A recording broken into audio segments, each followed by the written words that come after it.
on this computer. I am recording this also so that you can take help of this.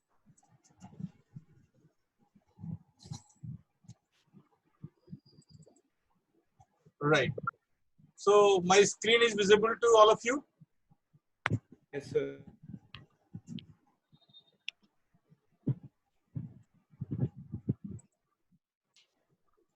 So first of all, I would like to tell you why to study operating system. There are 2-3 things. For computer science people, it is important. Anyone who is willing to go in IT sector, there are 2 types of programs: application programming and system programming. Application programming में knowledge OS की अगर आपको है, that will be beneficial to you. But system programming आप बिना OS की knowledge के नहीं कर सकते, right?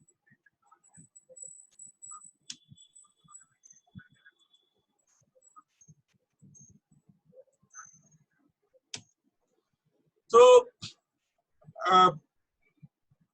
another perspective of the study of operating system is this is very important as far as campus interviews are concerned. And if you are planning to appear in GATE with computer science as your major, then it is a very important subject. But for electronics and EEE people, this is very important as far as campus interviews are concerned. That's why this is not part of your syllabus, but we are delivering such lectures to benefit you.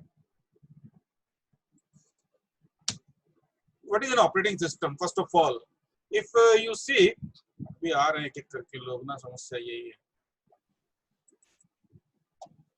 Suppose this is a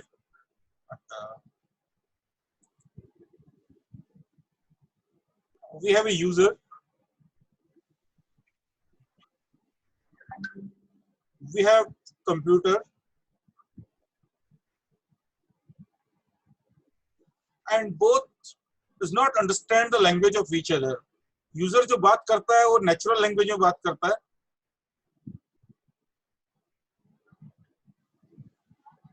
और computer जो बात करता है वो binary language में बात करता है, 0 और 1 की लैंग्वेज में. They do not understand. So in the middle we have this operating system which works as an interface और ट्रांसलेटर. इंटरफेस आप कह सकते हैं, ट्रांसलेटर कह सकते हैं, और इंटरमीडिएटरी बोल सकते हैं, इंटरमीडियरी. तो यूजर को जो भी बात ऑपरेटिंग सिस्टम से करनी है वो ओएस को बताएगा, ओएस उसको ट्रांसलेट करेगा in the language which is completely understandable by the system, and the system will provide the results in and will send the result to the operating system. Then operating system will convert them, these results, जो कि user के समझ में आ सके. एक चीज तो ये हुई. This is one definition. Second definition is OS hides the complexity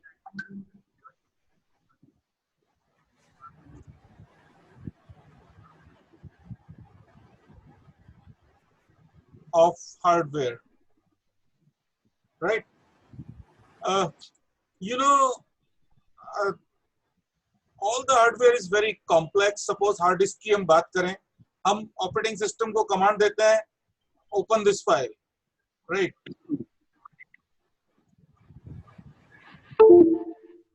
और ऑपरेटिंग सिस्टम है जादू के तरीके से फाइल को ओपन करके दे देता है. बट अगर हम देखें ये फाइल कहीं हार्ड डिस्क में स्टोर है. हार्ड डिस्क जो है ट्रैक्स में, सेक्टर्स में और सिलेंडर्स में बटी हुई है. तो ये कोई बताया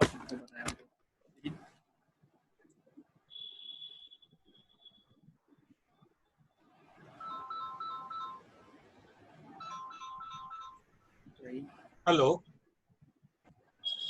गुड इवनिंग. मैं अभी बिजी हूँ, क्लास में बाद में बात करूँ. हार्ड डिस्क जो है ट्रैक्स में, सेक्टर्स में और सिलेंडर्स में डिवाइडेड है. अब मेरी जो फाइल है वो कौन से ट्रैक में, कौन से सेक्टर में, कौन से सिलेंडर में है. फिर दूसरी बात ये है कि ये जो फाइल है कई बार स्कैटर्ड फॉर्म में स्टोर होती है। जरूरी नहीं है कि मेरी पूरी फाइल एक ही जगह स्टोर हो हार्ड डिस्क में। हो सकता है मेरी फाइल का एक पार्ट कहीं स्टोर हो, दूसरा फाइल का कहीं स्टोर हो, तीसरा फाइल पार्ट मेरा कहीं पे स्टोर हो। तो इन सब की चिंता करने की यूजर को जरूरत नहीं है। तो ओएस का दूसरा जो काम है वो है हार्डवेयर की कॉम्प्लेक्सिटी को हाइड करना, राइट। तीसरा काम रिसोर्सेज हैं ऑपरेटिंग सिस्टम के पास। Operating system also works as a resource manager. Resource manager, there are hardware resources and software resources. Hardware resources आपके सीपीयू है, हो गया, मेमोरी है, आपकी इनपुट आउटपुट डिवाइसेस हैं।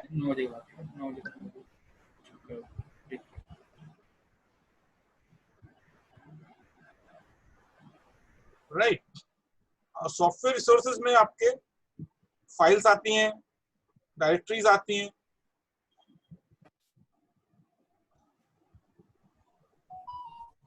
परमिशंस आती हैं, ठीक है। तो one of the important task of the operating system is to manage the resources efficiently. Okay, so ये एफिशिएंसी बहुत इंपॉर्टेंट है। तो कैसे? जैसे एक तो क्या हमें करना है कि कोई रिसोर्स के लिए अगर कोई प्रोसेस वेट कर रहा है और रिसोर्स खाली है तो उसको तुरंत एलोकेट हो जाए। लेकिन कई बार क्या होता है, रिसोर्स एक होता है, there is one single resource, suppose there is a printer and more than one processes are willing to print. तो this is the responsibility of the operating system कि किस प्रोसेस को कब प्रिंटर देना है और इस तरीके से देना है कि एक दूसरे का कॉन्फ्लिक्ट जनरेट ना हो, ठीक है। तो तीन बेसिक काम हुए। एक काम हुआ मेरा इंटरफेस का काम करने का बिटवीन यूजर एंड सीपीयू। दूसरा काम मेरा हुआ कॉम्प्लेक्सिटी हाइड करने का, हाइड कॉम्प्लेक्सिटी। और तीसरा काम मेरा हुआ रिसोर्स मैनेजमेंट का, राइट। रिसोर्स मैनेजमेंट आपके software resource and as well as hardware resource. So these are the three major tasks which an operating system needs to perform, right? So if you see the diagram of a computer system, we have a processor. This is the CPU.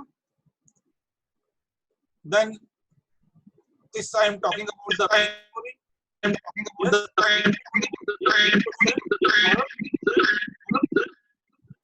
Yes, any questions till now?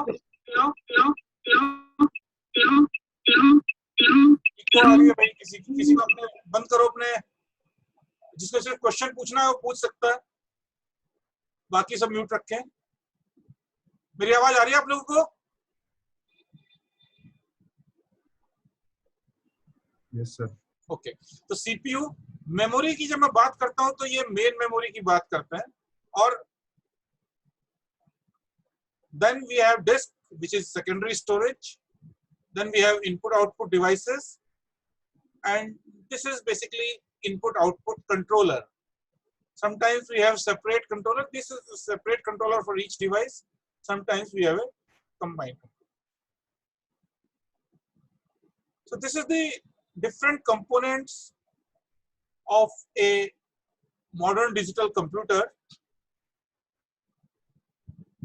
Vidushi, you have some question?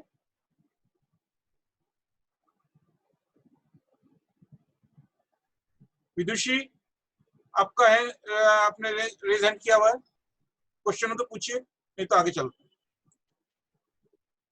Okay, so this is the diagram. These are the components of the operating system. Base पे देखिए इसके एक layered approach होती है। Layered approach पे अगर देखें, base में हमारा कंप्यूटर हार्डवेयर है, ठीक है। ये बिल्कुल कंप्यूटर हार्डवेयर जो है ये बिल्कुल बाइनरी सिस्टम पे काम करता है, 0-1 के फॉर्म में। Everything is the digital computer works in the form of 0 and 1. Mostly all the computers in the world are digital. Few are analog. Digital computers 0-1 की फॉर्म में काम करता है। उसके ऊपर ये आपका ऑपरेटिंग सिस्टम है जो बाकी यूजर्स से, बाकी प्रोग्राम से मेरे हार्डवेयर को कनेक्ट करता है। इसके टॉप पे सिस्टम एंड एप्लीकेशन प्रोग्राम्स हैं। सिस्टम प्रोग्राम जैसे ऑपरेटिंग सिस्टम अपने आप में एक सिस्टम प्रोग्राम है, DBMS एक सिस्टम प्रोग्राम है, कंपाइलर एक सिस्टम प्रोग्राम है,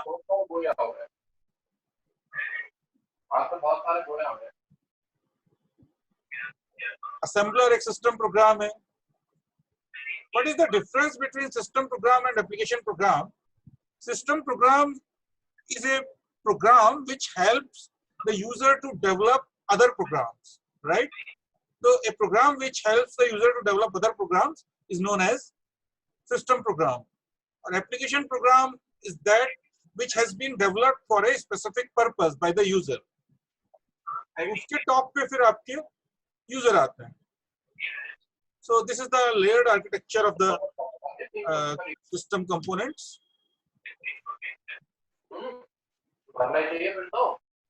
We have utility programs also, backup utility, data recovery utility, antivirus software, file compression, disk scanner. These are the utility programs. So this we have discussed, resource allocator, control program. अच्छा, अब अगर मैं operating system के parts की बात करूं, basically 3 चीजें हैं। एक हमारा एक तरह से कहें कि kernel is the most important part of the operating system. ये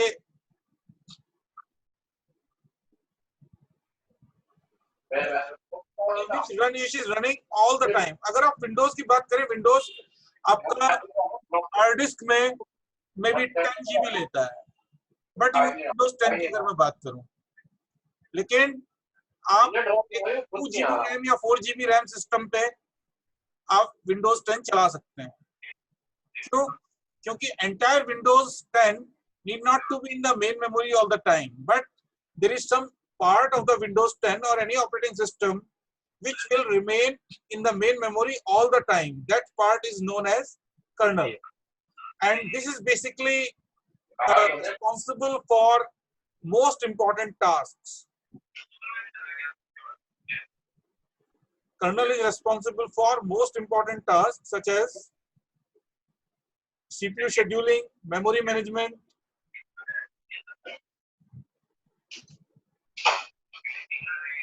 program execution, right? तो इन सब के बारे में कर्नल के पास जानकारी रहती है, कर्नल की रिस्पॉन्सिबिलिटी रहती है इन सब चीजों को एग्जीक्यूट करने की।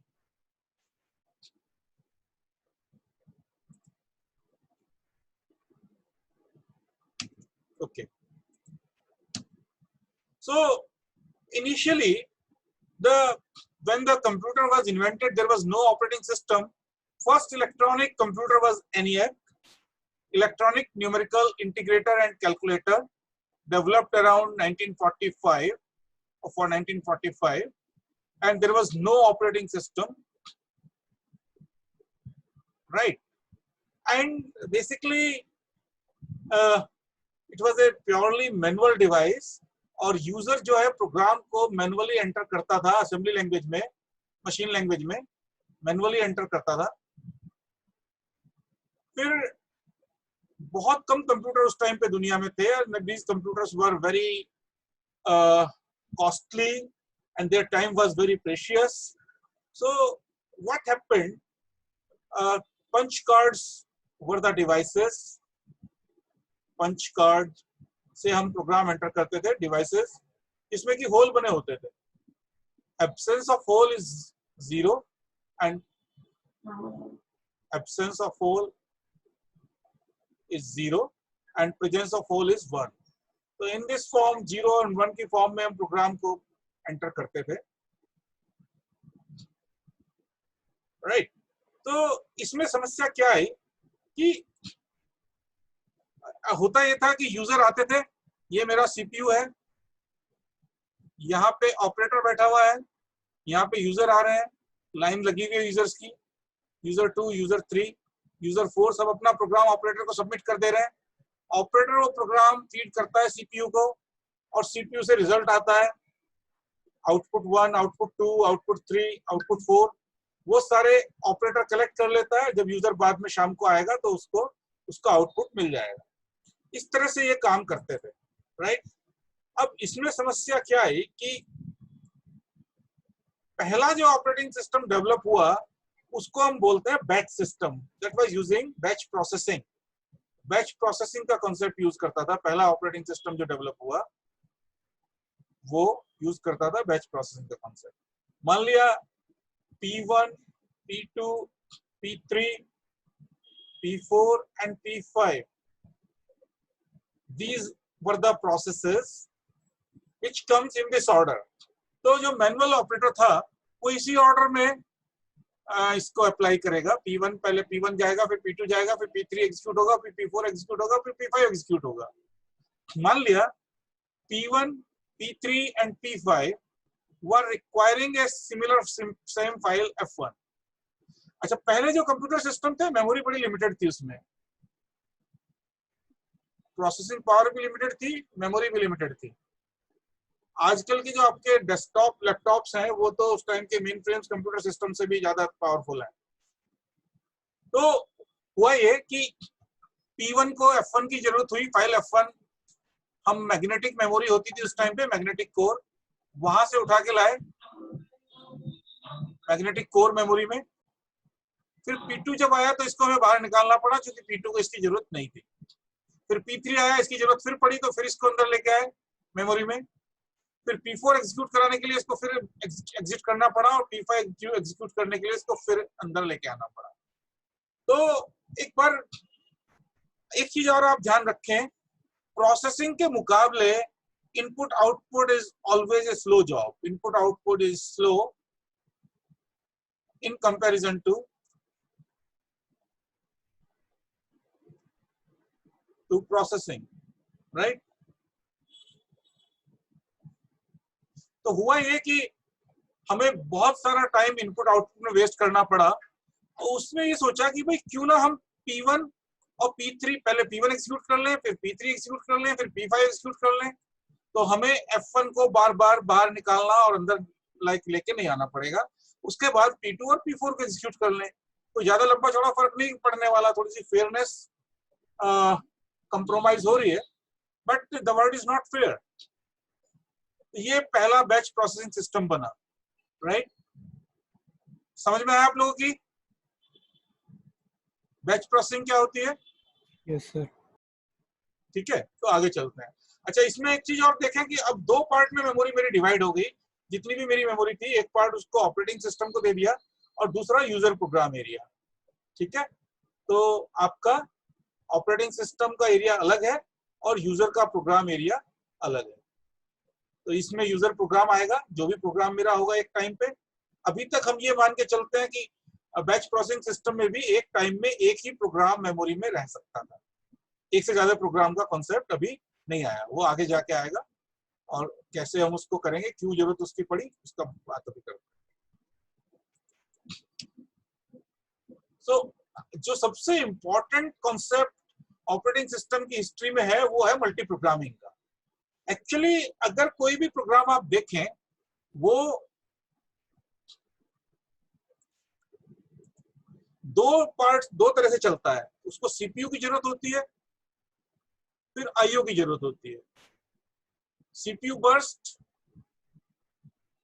क्योंकि बिना इनपुट आउटपुट आप प्रोसेसिंग बेकार है और बिना प्रोसेसिंग इनपुट आउटपुट बेकार है। एक्चुअली कंप्यूटर सिस्टम क्या काम करता है, यूजर से कुछ इनपुट लिया, उसकी प्रोसेसिंग की और फिर आउटपुट यूजर को दे दिया। ठीक है, और बीच बीच में भी इनपुट ले सकता है। तो कोई भी प्रोग्राम ऐसे चलता है, सीपीयू बर्स्ट आएगा, फिर आईओ बर्स्ट आएगा, फिर सीपीयू बर्स्ट आएगा, उसको सीपीयू की जरूरत पड़ेगी, फिर उसको कुछ इनपुट आउटपुट करना होगा, फिर सीपीयू पे जाना होगा, है ना। इस तरह से चलता रहता है कंटिन्यूअसली। बस एक चीज ध्यान रखना कि पहला बर्स्ट हमेशा सीपीयू का होगा और लास्ट बर्स्ट भी हमेशा जनरली सीपीयू के पास होता है, ताकि प्रोग्राम कंट्रोल ट्रांसफर हो सके ऑपरेटिंग सिस्टम पे। बीच बीच में प्रोग्राम सीपीयू को छोड़ के इनपुट आउटपुट के लिए जाता है। पहले जो हमारे पास एक टाइम पे एक ही प्रोग्राम था, जैसे हमने पिछला डायग्राम दिखाया, ये मेरा ओएस हो गया और ये मेरा प्रोग्राम P1 हो गया मेमोरी में।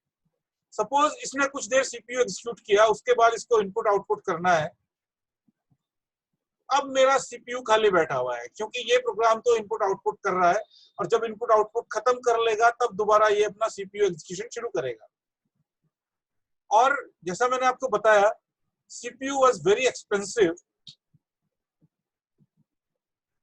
तो अगर हमारा कोई एक्सपेंसिव रिसोर्स है और वो खाली बैठा हुआ है तो दैट वो कंपनी तो पिट जाएगी। मान लिया आपने कोई बंदा हायर किया जिसको आप हैवी सैलरी दे रहे हैं, मान लिया $10,000 पर मंथ दे रहे हैं, और उसके बाद उससे काम नहीं ले रहे हैं, तो इसका मतलब your resource is being wasted.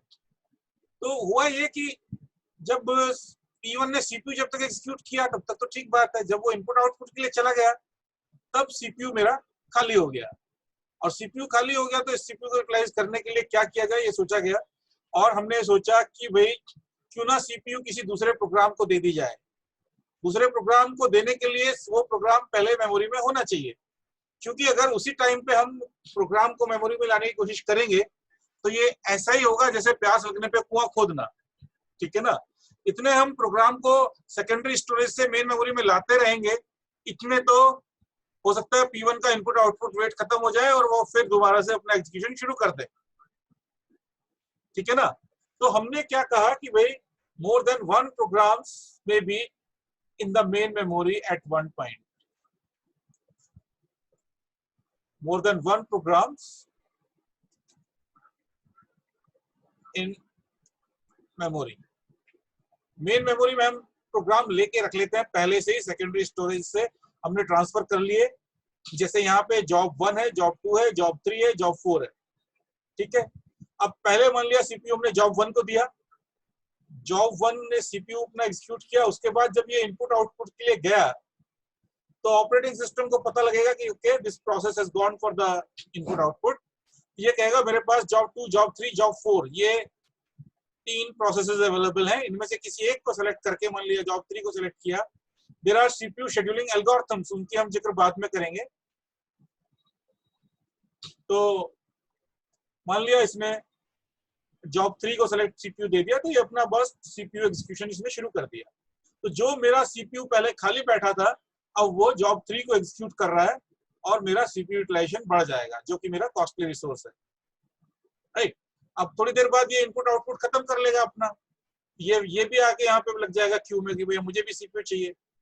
तो जब जॉब 3 मेरा इनपुट आउटपुट के लिए जाएगा तो ऑपरेटिंग सिस्टम फिर सेलेक्ट कर लेगा जो भी प्रोसेसेस अवेलेबल है उनमें से किसी एक को सीपीयू दे देगा। Make sense? Multi programming is clear to you? Yes, sir. Especially I am talking the EC students. CSC को तो वालों को तो आइडिया है, पहले पढ़ चुके हैं, but this is an important concept. Yes, any doubt? Okay, तो कई सारे कॉन्सेप्ट इसीलिए जरूरत पड़ी। मेमोरी मैनेजमेंट के भी जो टफ कॉन्सेप्ट्स हैं, सीपीयू शेड्यूलिंग की जरूरत पहले थी नहीं। CPU scheduling was not required before this. Memory management की जरूरत नहीं थी, ऑपरेटिंग सिस्टम और यूजर एरिया 2 पार्ट में डिवाइडेड था। लेकिन अब बहुत सारे कॉन्सेप्ट ऐसे हैं जो कि मल्टी प्रोग्रामिंग आने के बाद इन पे काफी काम हमें करना पड़ा। लेकिन काम करने से तो हम घबराते नहीं ना, परफॉर्मेंस अच्छी होनी चाहिए, बस बेनिफिट मिलना चाहिए काम का, राइट। ओके, अब उसके बाद एक कॉन्सेप्ट आया टाइम शेयरिंग का। जैसे मैंने पहले ही आपको बताया था कि सीपीयू वेरी कॉस्टली, और उसमें ये जो सिस्टम था, सॉरी ये कहां से आ गया, कंट्रोल जेड, हाँ, जो ये सिस्टम था कि भाई मान लिया पूरी यूनिवर्सिटी में एक ही सीपीयू है तो सबको वेट करना पड़ता था। ये ऑपरेटिंग सिस्टम को सबमिट किया जॉब, 1 घंटे 2 घंटे बाद जॉब वापस मिला और उसमें पता लगा कि छोटी सी कोई एरर है, एक जगह हमने 0 की जगह कहीं 1 कर दिया था, उस वजह से पूरा रिजल्ट गड़बड़ आ गया। तो फिर दोबारा से लाइन में लगो, फिर दोबारा जॉब सबमिट करो, फिर रिजल्ट की वेट करो, रिजल्ट जब आएगा फिर उसको इंस्पेक्ट करो, फिर पता लगा छोटी सी एरर है। तो ये बड़ा टीडियस प्रोसेस था और इसकी वजह से जो डेवलपमेंट प्रोसेस था वो स्लो हो जा रहा था। तो क्या किया गया, टाइम शेयरिंग का कॉन्सेप्ट डेवलप हुआ और जिसमें कि आपके mini system, mini frame system और मेन फ्रेम सिस्टम आए, मिनी सिस्टम और मेन फ्रेम। इनमें क्या था, ये सीपीयू था, सीपीयू एक है बट टर्मिनल्स बहुत सारे हो जाते थे, T1, T2, Tn, T1, T2, Tn, these are the terminals, okay? और हर टर्मिनल पे आपका एक यूजर बैठा है, यूजर 1, यूजर 2, यूजर n। और जो सीपीयू का टाइम है वो इन टर्मिनल्स के, इन यूजर्स के बीच में इक्वली स्लाइस्ड हो जाता है। CPU is multiplexed, time slice, ठीक है? एक टाइम स्लाइस इसको मिली, इसका काम अगर उस टाइम पे फिनिश हो गया तो ठीक है, नहीं तो इससे छीन के सीपीयू हमने T2 को दे दिया, एक टाइम स्लाइस इसको मिली, फिर एक टाइम स्लाइस इसको मिली, राइट? तो फिर घूम के जब चक्कर खत्म हो गया तो फिर दोबारा से इसके पास सीपीयू आ गया, और ये कंटिन्यूअसली इसी लूप में चलता रहता है। तो इससे क्या है कि यूजर को जल्दी जल्दी रेस्पॉन्स मिलती जा रही है।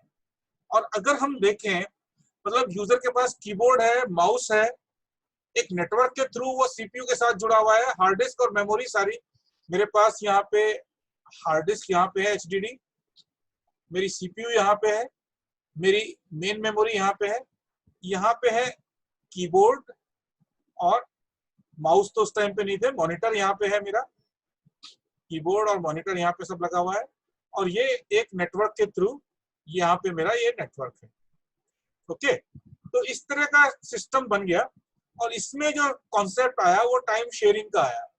एक सीपीयू का टाइम शेयर हो रहा है बिटवीन मे बी 20 और 40 और 100 यूजर्स, ओके?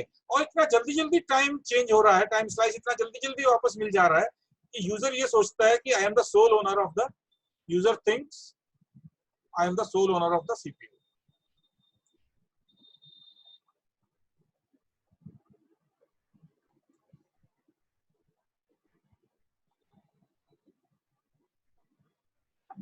ये कैसे सोचता है, अगर मैं आपको कैलकुलेशन करके बताऊं, मान लिया मेरा एक क्लॉक साइकिल उस टाइम पे मान लिया से 1 माइक्रोसेकंड का था,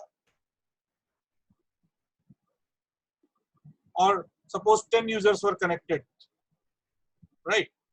और मैंने हर यूजर को सपोज 100 वो दिए, 100 क्लॉक साइकिल्स, से 400 क्लॉक साइकिल दे दिए, ठीक है?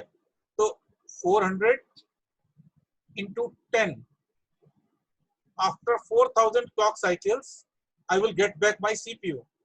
तो देखने में तो बहुत बड़ा लग रहा है, लेकिन जब इसको मैं 10⁻⁻6 से मल्टीप्लाई करूंगा, if I am interested in finding the time in terms of second, so that becomes 4 into 10⁻³ seconds, यानी कि 4 मिलीसेकेंड।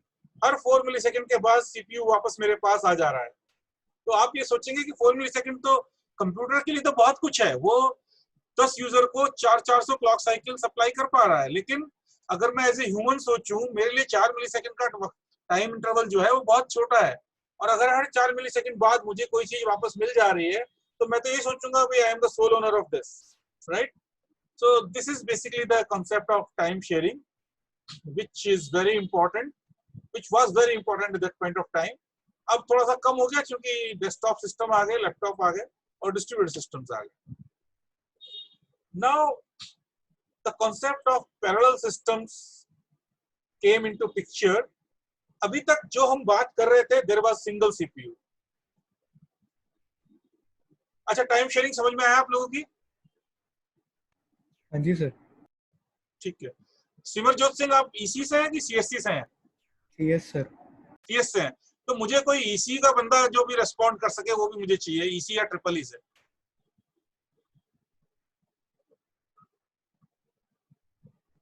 अभी हम 35-36 लोग हैं, इनमें से कोई ईसी का बच्चा बताएगा कि उसकी कुछ समझ में आ रहा है कि नहीं आ रहा है? यस सर, आ रहा है। अभिषेक, आप ईसी से हैं? Yes sir. ठीक है, तो सबसे मैं नहीं पूछ सकता, आप मुझे, जब मैं पूछूं तो आप मुझे जरूर रेस्पॉन्ड करें अभिषेक, ठीक है? It's my request. ओके। काफी अच्छा। ठीक है, तो सिंगल सीपीयू की अभी तक हम बात कर रहे थे। एक ही सीपीयू है, चाहे हम बैच प्रोसेसिंग की हमने बात की, चाहे हमने मल्टी प्रोग्रामिंग की बात की, या हमने टाइम शेयरिंग की बात की। अभी तक हम ये मान के चल रहे थे कि भाई सीपीयू तो एक ही है, एक टाइम पे एक ही प्रोसेस एग्जीक्यूट होगा। लेकिन जैसे जैसे इलेक्ट्रॉनिक्स आगे बढ़ी तो इलेक्ट्रॉनिक्स वालों का बड़ा योगदान है कंप्यूटर बनाने में। तो बिना हार्डवेयर के कुछ नहीं है ऑपरेटिंग सिस्टम। तो मल्टीपल सीपीयूज का कॉन्सेप्ट आया। एक्चुअली दो तरह के सिस्टम होते हैं, एक लूजली कपल्ड और एक टाइटली कपल्ड, जिसमें हम मल्टीपल प्रोसेसेस एक साथ चलाते हैं, loosely coupled and tightly coupled, right. तो ये पैरेलल सिस्टम्स है, ये होता है टाइटली कपल्ड। पैरेलल सिस्टम में क्या है, देयर आर मल्टीपल सीपीयूज। ये मान लिया 4 सीपीयू है मेरे पास। We have a common memory,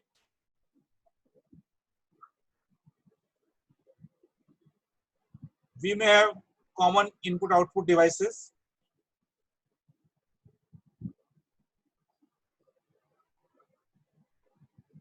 suppose this is core 1, core 2, core 3, core 4. This is common memory. We may have separate cache. Her processor की अपनी एक अलग कैश हो सकती है, बट जो मेन मेमोरी है वो कॉमन है ना। So these are tightly coupled and tightly coupled systems को हम पैरेलल सिस्टम भी बोलते हैं। इनमें जो कम्युनिकेशन होता है between different processes, that is through shared memory.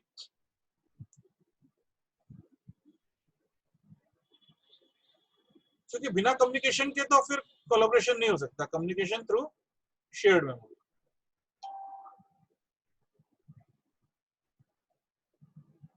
और इनकी जो एडवांटेजेस हैं, एक तो थ्रूपुट बढ़ जाएगा, भाई एक आदमी काम कर रहा था अब 4 आदमी काम कर रहे हैं। आप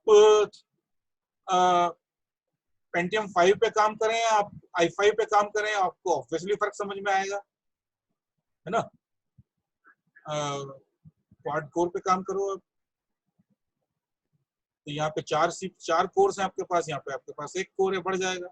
इकोनॉमिकल, आप 4 अलग अलग सिस्टम लगाओ, 4 सिस्टम्स एक साथ लगाओ अलग अलग, या फिर एक क्वाड कोर लगाओ, ऑब्वियसली ये सस्ता पड़ेगा। ये 4 सिस्टम अगर एक में 25,000 का लगाऊं तो 25,000 गुना 4 पड़ेगा, और ये क्वाड कोर अगर मैं लूं तो ये हो सकता है 40,000 का ही आ जाए, है ना। तो इकोनॉमिकल पड़ जाता है, रिलायबिलिटी बढ़ जाती है। जब मेरे पास एक ही कोर थी, वो कोर अगर फेल हो गई तो मेरा सिस्टम का बट्टा बैठ जाएगा, ठीक है। और अगर लेकिन मेरे पास C1, C2, C3, C4 4 core हैं, एक कोर अगर मेरी फेल हो गई तो बाकी 3 कोर मेरी काम करती जाएंगी, मेरा काम चलता रहेगा। परफॉर्मेंस थोड़ी कम हो जाएगी, बट मेरा काम तो चलता रहेगा, ठीक है। Make sense. चौथी प्रॉब्लम फेल सॉफ्ट सिस्टम होते हैं। एक अगर मेरा कंपोनेंट फेल हो गया तब भी मेरा पूरा सिस्टम फेल नहीं होगा, मेरा काम चलता रहेगा। इसको हम बोलते हैं graceful degradation. This is a important term. Graceful degradation का मतलब ये है कि ठीक है सिस्टम की परफॉर्मेंस डिग्रेड हुई है, लेकिन ये नहीं है कि भाई मान लिया आप किसी कार से जा रहे हो, उस कार में अगर 2 इंजन है तो कार बहुत तेजी से भाग रही है, 200 किलोमीटर प्रति घंटा की स्पीड से भागेगी, 2 kmph, 2 इंजन है, एक इंजन फेल हो गया, एक इंजन फेल होने के बाद कार 100 किलोमीटर पर आवर की स्पीड से चल रही है, तो this is graceful degradation. Car रोक के बीच में रुक के खड़ी नहीं हो गई, आपकी हालत खराब नहीं हुई, पसीने पसीने नहीं किया आपको, ओके। इसको हम बोलते हैं ग्रेसफुल डिग्रेडेशन। परफॉर्मेंस डिग्रेड हुई बट काम मेरा सिस्टम का चल रहा है, राइट, ओके।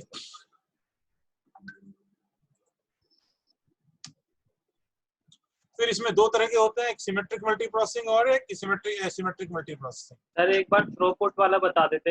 हाँ, थ्रूपुट में दोबारा बता देता हूँ बच्चे। थ्रूपुट तो इस तरह से देखो ना आप, ये 4 कोर हैं,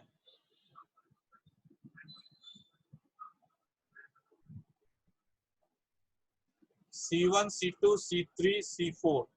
जब मेरे पास एक ही CPU थी तो एक टाइम पे एक ही प्रोसेस एग्जीक्यूट हो पा रहा था। P1 मान लिया, इसको दे दिया। अब क्या कर सकते हैं हमने P1 इसको दे दिया, P2 इसको दे दिया, P3 इसको दे दिया और P4 इसको दे दिया। थ्रूपुट होता क्या है बेसिकली, पहले मुझे ये बताना चाहिए।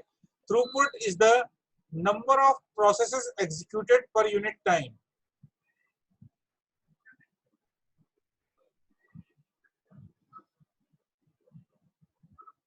Number of process executed per unit time. वो यूनिट आपका मिनट भी हो सकता है, आवर्स भी हो सकता है, पर यूनिट टाइम। तो ऑब्वियसली जब एक आदमी काम, वो पहले कक्षा 6-7 में पढ़ते थे ना, 4 आदमी एक काम को 2 दिन में करते हैं तो एक आदमी उसी काम को कितने दिन में करेगा? तो वहां तो सीधा सीधा 8 दिन आ जाता था। लेकिन यहाँ पे आपकी जो परफॉर्मेंस थ्रूपुट जो इंक्रीज होता है वो सीधे 4 टाइम्स नहीं होता, इससे कम होता है। देयर आर सर्टेन प्रॉब्लम्स, वो हम डिस्कस बाद में करेंगे। हो सकता है कि आपका 3 टाइम्स बढ़ जाए थ्रूपुट, 4 टाइम्स नहीं बढ़ता, मे बी 2.5 टाइम बढ़ जाए तो, लेकिन थ्रूपुट बढ़ता है क्योंकि मेरे पास अब 4 प्रोसेसर्स हैं जो एक साथ काम कर रहे हैं और उनको मैं अलग अलग प्रोसेसेस दे सकता हूं, तो ऑब्वियसली थ्रूपुट मेरा इंक्रीज होगा। ठीक है, am I able to solve the query? Yes sir. ठीक है, तो मैंने बताया फिर जैसे मल्टीपल सीपीयूज मेरे पास है तो 2 तरह की होती है, सिमेट्रिक मल्टीप्रोसेसिंग एक होती है और एक होती है एसिमेट्रिक मल्टीप्रोसेसिंग। सिमेट्रिक मल्टीप्रोसेसिंग में ये जो चारों सीपीयूज हैं, these 4 आर इक्वल। चारों के पास C1, C2, C3, C4 same copy of the operating system. ठीक है, इनमें से कोई बड़ा नहीं है, कोई छोटा नहीं है, किसी को भी प्रोसेस एलोकेट हो सकता है। जबकि एसिमेट्रिक मल्टीप्रोसेसिंग में मास्टर स्लेव का कॉन्सेप्ट होता है। We allocate one core as the master, one core as master and n-1 core as slaves. Okay, तो master core is responsible for, एक तो इसमें ऑपरेटिंग सिस्टम अलग चलेगा, OS1 इसका अलग चलेगा, OS मास्टर कह देते हैं हम इसको, तो इन पे जो चलेगा OS स्लेव चलेगा। दूसरा जो मास्टर का काम है वो वर्क एलोकेशन है ना। जैसे वो अपना काम भी कर सकता है मास्टर, बट साथ में बाकी सारे कोर्स को वर्क एलोकेशन और उनसे वर्क वापस लेना, ये सारी जिम्मेदारी। जैसे हम डिपार्टमेंट की बात करें तो एक HOD होता है, बाकी सारी फैकल्टी होती है, तो किस फैकल्टी को क्या सब्जेक्ट एलोकेट करना है, क्या काम देना है, वो एलोकेशन की जिम्मेदारी HOD की होती है। HOD अपने आप भी पढ़ाता है, वो एक अलग इशू है, बट HOD का रुतबा इन बाकी सारी फैकल्टी मेंबर्स से ऊपर माना जाता है। हालांकि स्लेव्स कॉन्सेप्ट ठीक नहीं है यहाँ पे यूज करना, बट एक एसिमेट्री है, HOD इज नॉट इक्वल। बाकी सारी फैकल्टीज इक्वल है आपस में, but HOD is not equal. तो सिमेट्रिक और एसिमेट्रिक मल्टीप्रोसेसिंग मेरी इस तरह से काम करती है। ये डायग्राम मैंने आपको दिखाई दिया, सीपीयूज हैं सारी, एक मेमोरी से कनेक्टेड है, तो ये सिमेट्रिक है। और दूसरा जो मैंने बताया था आपको टाइटली कपल्ड सिस्टम के साथ जो उसका काउंटर पार्ट है, वो होता है distributed systems.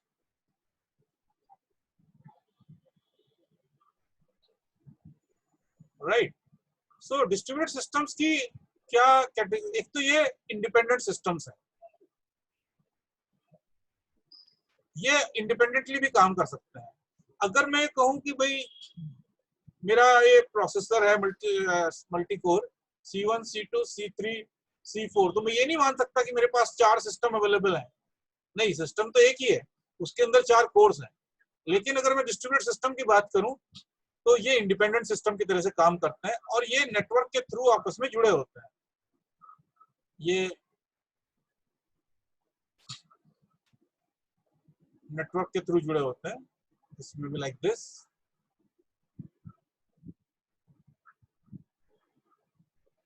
Right, so this is से distributed system 1, distributed system 2, D3, D4। एक तो इंडिपेंडेंसी हो गई, दूसरी चीज ज्योग्राफिकली अपार्ट हो सकते हैं। इसमें आप ये नहीं कह सकते कि भाई एक कोर मेरी घर पे रखी हुई है, दूसरी कोर मैं अपने साथ लेके चल रहा हूँ जेब में, तीसरी कोर मेरे ऑफिस में है, चौथी कोर मैंने दोस्त को उधार दे दी। अगर आप मल्टी कोर सिस्टम की बात करो, दैट इज नॉट पॉसिबल। अपना लैपटॉप या तो अपने साथ रखोगे या अपने घर पे रखोगे, अपने दोस्त को दोगे, ऑफिस में दोगे। But in distributed system, one system में be in Delhi, another may be in Chennai, one may be in Kolkata, and fourth may be in Mumbai, all the metro cities, right? So geographically apart. दूसरी चीज हो गई।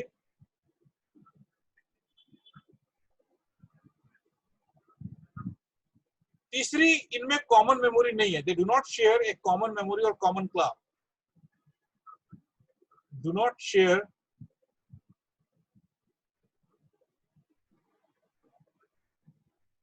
common memory or clock. अगर common memory नहीं share करते तो communication कैसे होगा? कम्युनिकेशन इनमें होता है मैसेज पासिंग के through.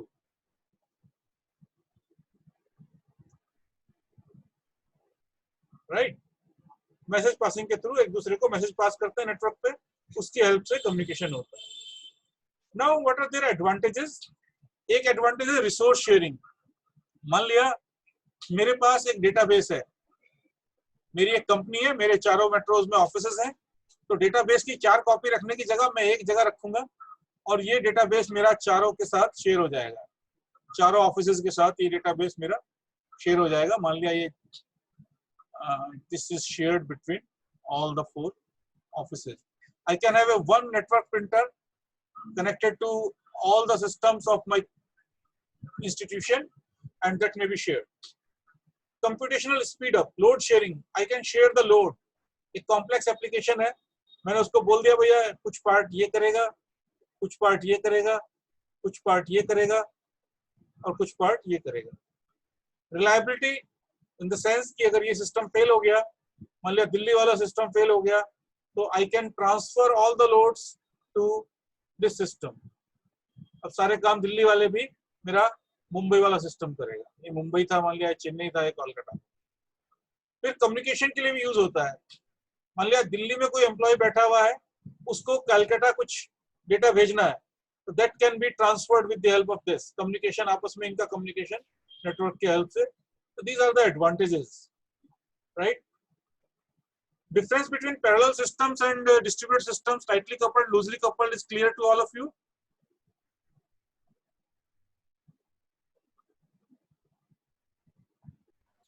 Yes, sir. Okay. So we move ahead.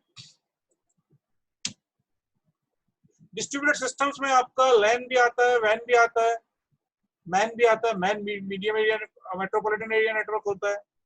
और इसके जो है आपके, आप बात करें तो मैनेट्स,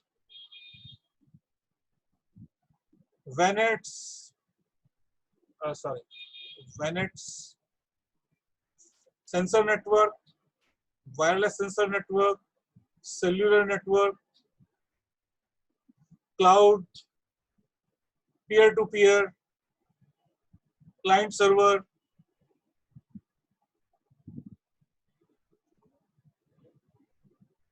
right?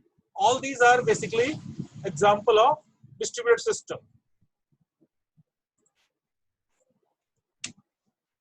So client server is a special type of systems in which one system is designated as server and this is connected with the help of network to various clients.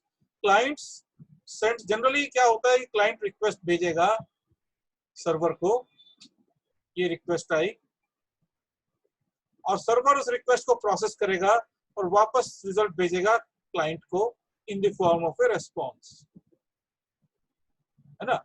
We can have a database server, we can have a print server, we can have a file server. There are n number of type of servers, but these are some important and popular servers, so I am just talking about them. Database server, print server, file server. तो generally क्या होता है कि client के साथ direct communication नहीं करता, सीधे अगर क्लाइंट को क्लाइंट के साथ कम्युनिकेशन करना भी होगा that will be also through server. Generally ये बस टोपोलॉजी से भी कनेक्ट रहते हैं.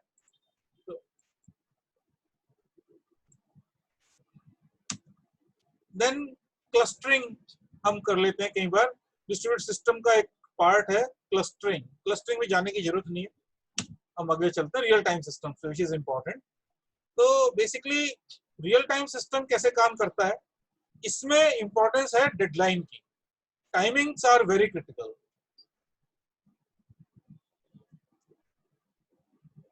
Timing and deadlines are important.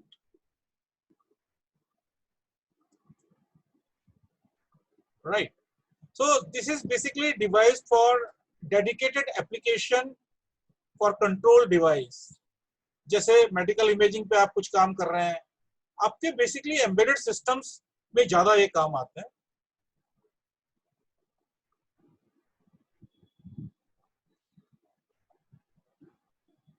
Real time system को हम दो पार्ट में डिवाइड कर सकते हैं, soft real time and hard real time.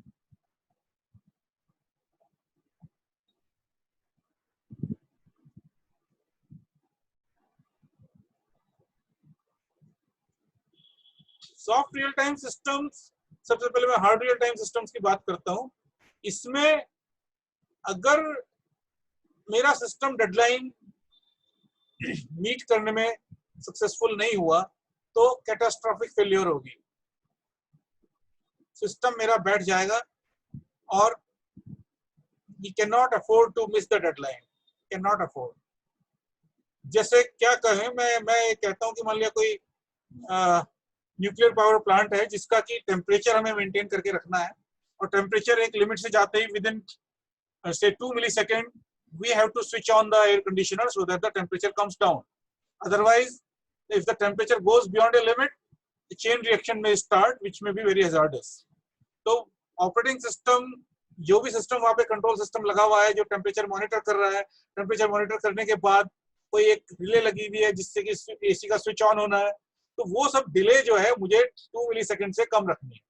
अगर वो 2 मिलीसेकंड की डेडलाइन में मिस कर जाऊंगा तो in that case what will happen, the chain reaction will start and I can not afford to miss the deadline. तो इस तरह के सिस्टम है, उनको मैं बोलता हूँ hard real time systems. And इनमें इनको डिजाइन करने के लिए एक अलग तरह का बहुत सारी चीजें हैं जिनकी वजह जिनको हम इसमें नहीं रख सकते, जैसे इसमें हम सेकेंडरी स्टोरेज नहीं रखते।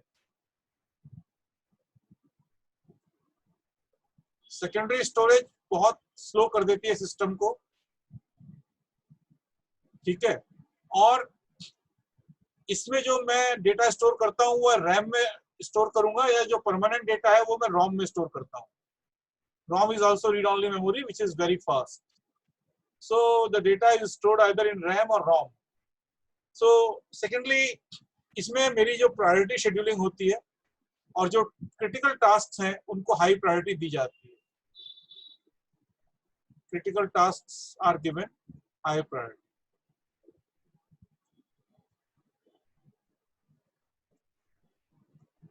राइट, मैंने एग्जांपल आपको दे दिया, बट अगर मैं सॉफ्ट रियल टाइम सिस्टम्स की बात करूं,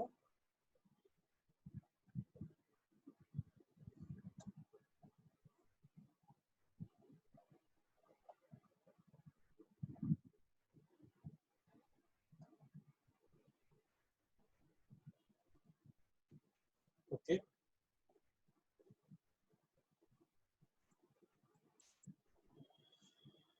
सॉफ्ट रियल टाइम सिस्टम्स में भी डेडलाइंस होती हैं, प्रायोरिटीज होती हैं, priorities of task. CPU scheduling जो है सीपीयू की वो प्रायोरिटी बेस होती है।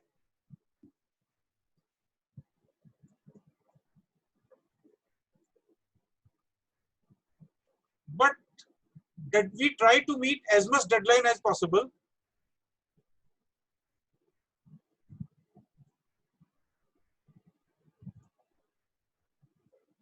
बट ऐसा नहीं है कि अगर डेडलाइन मिस हो गई तो सिस्टम की परफॉर्मेंस खराब होगी। यूजर को हो सकता है थोड़ा सा खराब एक्सपीरियंस हो, but if A deadline is missed,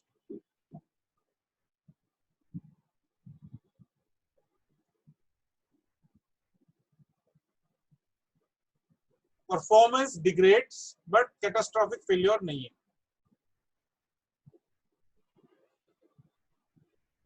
right. जैसे मैं एग्जांपल दूं आपको कि कोई मल्टीमीडिया स्ट्रीमिंग चल रही है, यहां से आपकी वीडियो स्ट्रीम आ रही है और एक ऑडियो स्ट्रीम आ रही है। एक प्रोसेस आपका वीडियो स्ट्रीमिंग कर रहा है, दूसरा प्रोसेस आपका ऑडियो स्ट्रीमिंग कर रहा है, और इनके बीच में सिंक्रोनाइजेशन होना जरूरी है अच्छी परफॉर्मेंस के लिए। Synchronization is required. But suppose ये ऑडियो स्ट्रीमिंग वाला प्रोसेस को किसी वजह से डिले हो रहा है, प्रोसेसर जो है, सीपीयू जो है, ऑपरेटिंग सिस्टम जो है, वो सीपीयू किसी दूसरे प्रोसेस को दे रहा है, तो ये थोड़ा डिले आ रहा है इसमें। तो होगा क्या कि यूजर का एक्सपीरियंस खराब हो जाएगा, थोड़ा सा भी वीडियो आगे चल रहा है, लिप सिंक नहीं हो रही है। बट ऐसा नहीं है कि आपकी पिक्चर चलनी बंद हो गई, थोड़ी देर बाद फिर जब इसको प्रायोरिटी मिलनी शुरू हो जाएगी फिर सिंक बन जाएगा, है ना। तो दो तरह के सिस्टम है ये। अच्छा, जो हार्ड रियल टाइम सिस्टम है ये नॉर्मल डेस्कटॉप लैपटॉप पे नहीं चलते, और इनके लिए ऑपरेटिंग सिस्टम भी आपके अलग डिजाइन होते हैं, ठीक है। जबकि जो सॉफ्ट रियल टाइम सिस्टम्स हैं वो आपके नॉर्मल सिस्टम से भी चल जाते हैं। कुछ जो रियल टाइम सिस्टम्स हैं, एक आरटी लाइनेक्स करके है, एक वीएक्स वर्क्स करके है, एक विंडोज सीई करके है। There are various types of real-time operating systems which are used in hard as well as soft real-time systems. ये समझ में आया आप लोगों की?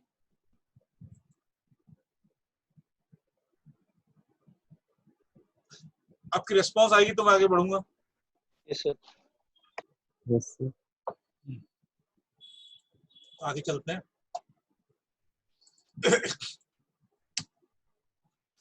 ये हमने डिस्कस कर ही लिया। Okay, this is the computer system architecture. थोड़ा सा और पहले हमने एक हाई लेवल पे बात किया था, थोड़ा सा और डिटेल में चले जाते हैं। ये सीपीयू है, ये डिस्क कंट्रोलर है। हर डिवाइस के लिए या कम से कम टाइप ऑफ डिवाइस के लिए एक हार्डवेयर होता है जिसको हम बोलते हैं device controller. Device controller is a hardware. Then we have device driver. ठीक है, which is software, and generally we consider it part of operating system. Why we need this? Because there is a lot of difference between the electronics and the understanding of CPU and devices. CPU यहाँ है, devices ये हैं, इनकी electronics में बड़ा फर्क है। और हो सकता है कि मेरी सीपीयू 5 वोल्ट पे काम कर रही हो, मेरी प्रिंटर हो सकता है 12 वोल्ट पे या 21 वोल्ट पे काम कर रहा हो, ठीक है। तो इनमें बहुत इलेक्ट्रॉनिकली बहुत डिफरेंस है। वो इलेक्ट्रॉनिक डिफरेंस जो है ये डिस्क कंट्रोलर, डिवाइस कंट्रोलर काम करता है उसमें, और जो इसका सॉफ्टवेयर डिफरेंस है ऑपरेटिंग सिस्टम टेक केयर करता है, ताकि जो हार्डवेयर की कॉम्प्लेक्सिटी है, डिवाइस की कॉम्प्लेक्सिटी है, वो यूजर से हम बचा सकें और यूजर को एक क्लीन ऑपरेशन हम प्रोवाइड करा सकें। तो ये मेरी मेमोरी है, मेमोरी कंट्रोलर भी हमें चाहिए जिससे कि हम इनपुट आउटपुट डिवाइसेस और सीपीयू के बीच में डेटा ट्रांसफर कर सकें। जनरली क्या होता है कि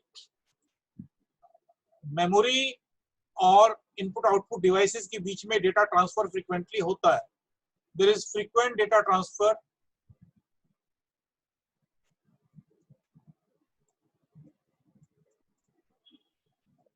between CPU and memory,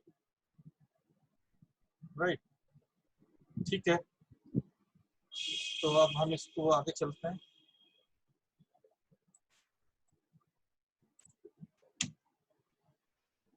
computer system की जो ऑपरेशन है, एक तो ये देखिए कि इनपुट आउटपुट और सीपीयू दोनों कॉन्करेंटली काम कर सकते हैं, क्योंकि इनपुट आउटपुट डिवाइस को डिवाइस कंट्रोलर हैंडल कर सकता है और सीपीयू अपना प्रोसेसिंग कर सकती है। मान लिया मैंने ये बताया कि ये मेरी सीपीयू है, इसमें प्रोसेस P1 चल रहा था सीपीयू में, और P1 जब इनपुट आउटपुट के लिए चला गया तो मैंने यहाँ से P1 ये निकल गया और मैंने P2 को सीपीयू दे दिया, तो P2 सीपीयू एग्जीक्यूट करेगा और P1 इनपुट आउटपुट करेगा। तो हमें ये देखना है कि ये दोनों काम मेरे पैरेलली हो सके ताकि मेरा थ्रूपुट बढ़ जाए। तो डिवाइस कंट्रोलर के पास ये जिम्मेदारी आ जाती है कि वो P1 का इनपुट आउटपुट परफॉर्म करे। तो हर डिवाइस कंट्रोलर के पास एक बफर होता है। तो कई बार क्या है कि सीपीयू से ट्रांसफर हमने डेटा इस मेमोरी से बफर में कर दिया और उसके बाद बफर से डिवाइस कंट्रोलर धीरे धीरे करके डेटा ट्रांसफर करता रहता है। ठीक है, लोकल बफर से कंट्रोलर तक जाता रहता है। अब मैं आपको एक इंपॉर्टेंट कॉन्सेप्ट के बारे में बताऊंगा जिसको हम बोलते हैं इंटरप्ट। इससे तो ईसी वाले भी फेमिलियर होंगे। Can anyone of you define what is an interrupt?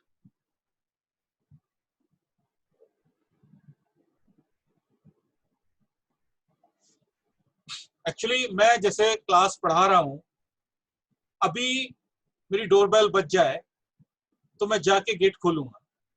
ठीक है, so this is basically an interrupt. Someone wants my attention, right? तो इसी तरह से जो इनपुट आउटपुट डिवाइसेस हैं, मैंने बताया कंप्यूटर सिस्टम में सीपीयू है, इसके साथ कुछ डिवाइसेस यहाँ पे जुड़ी हुई हैं।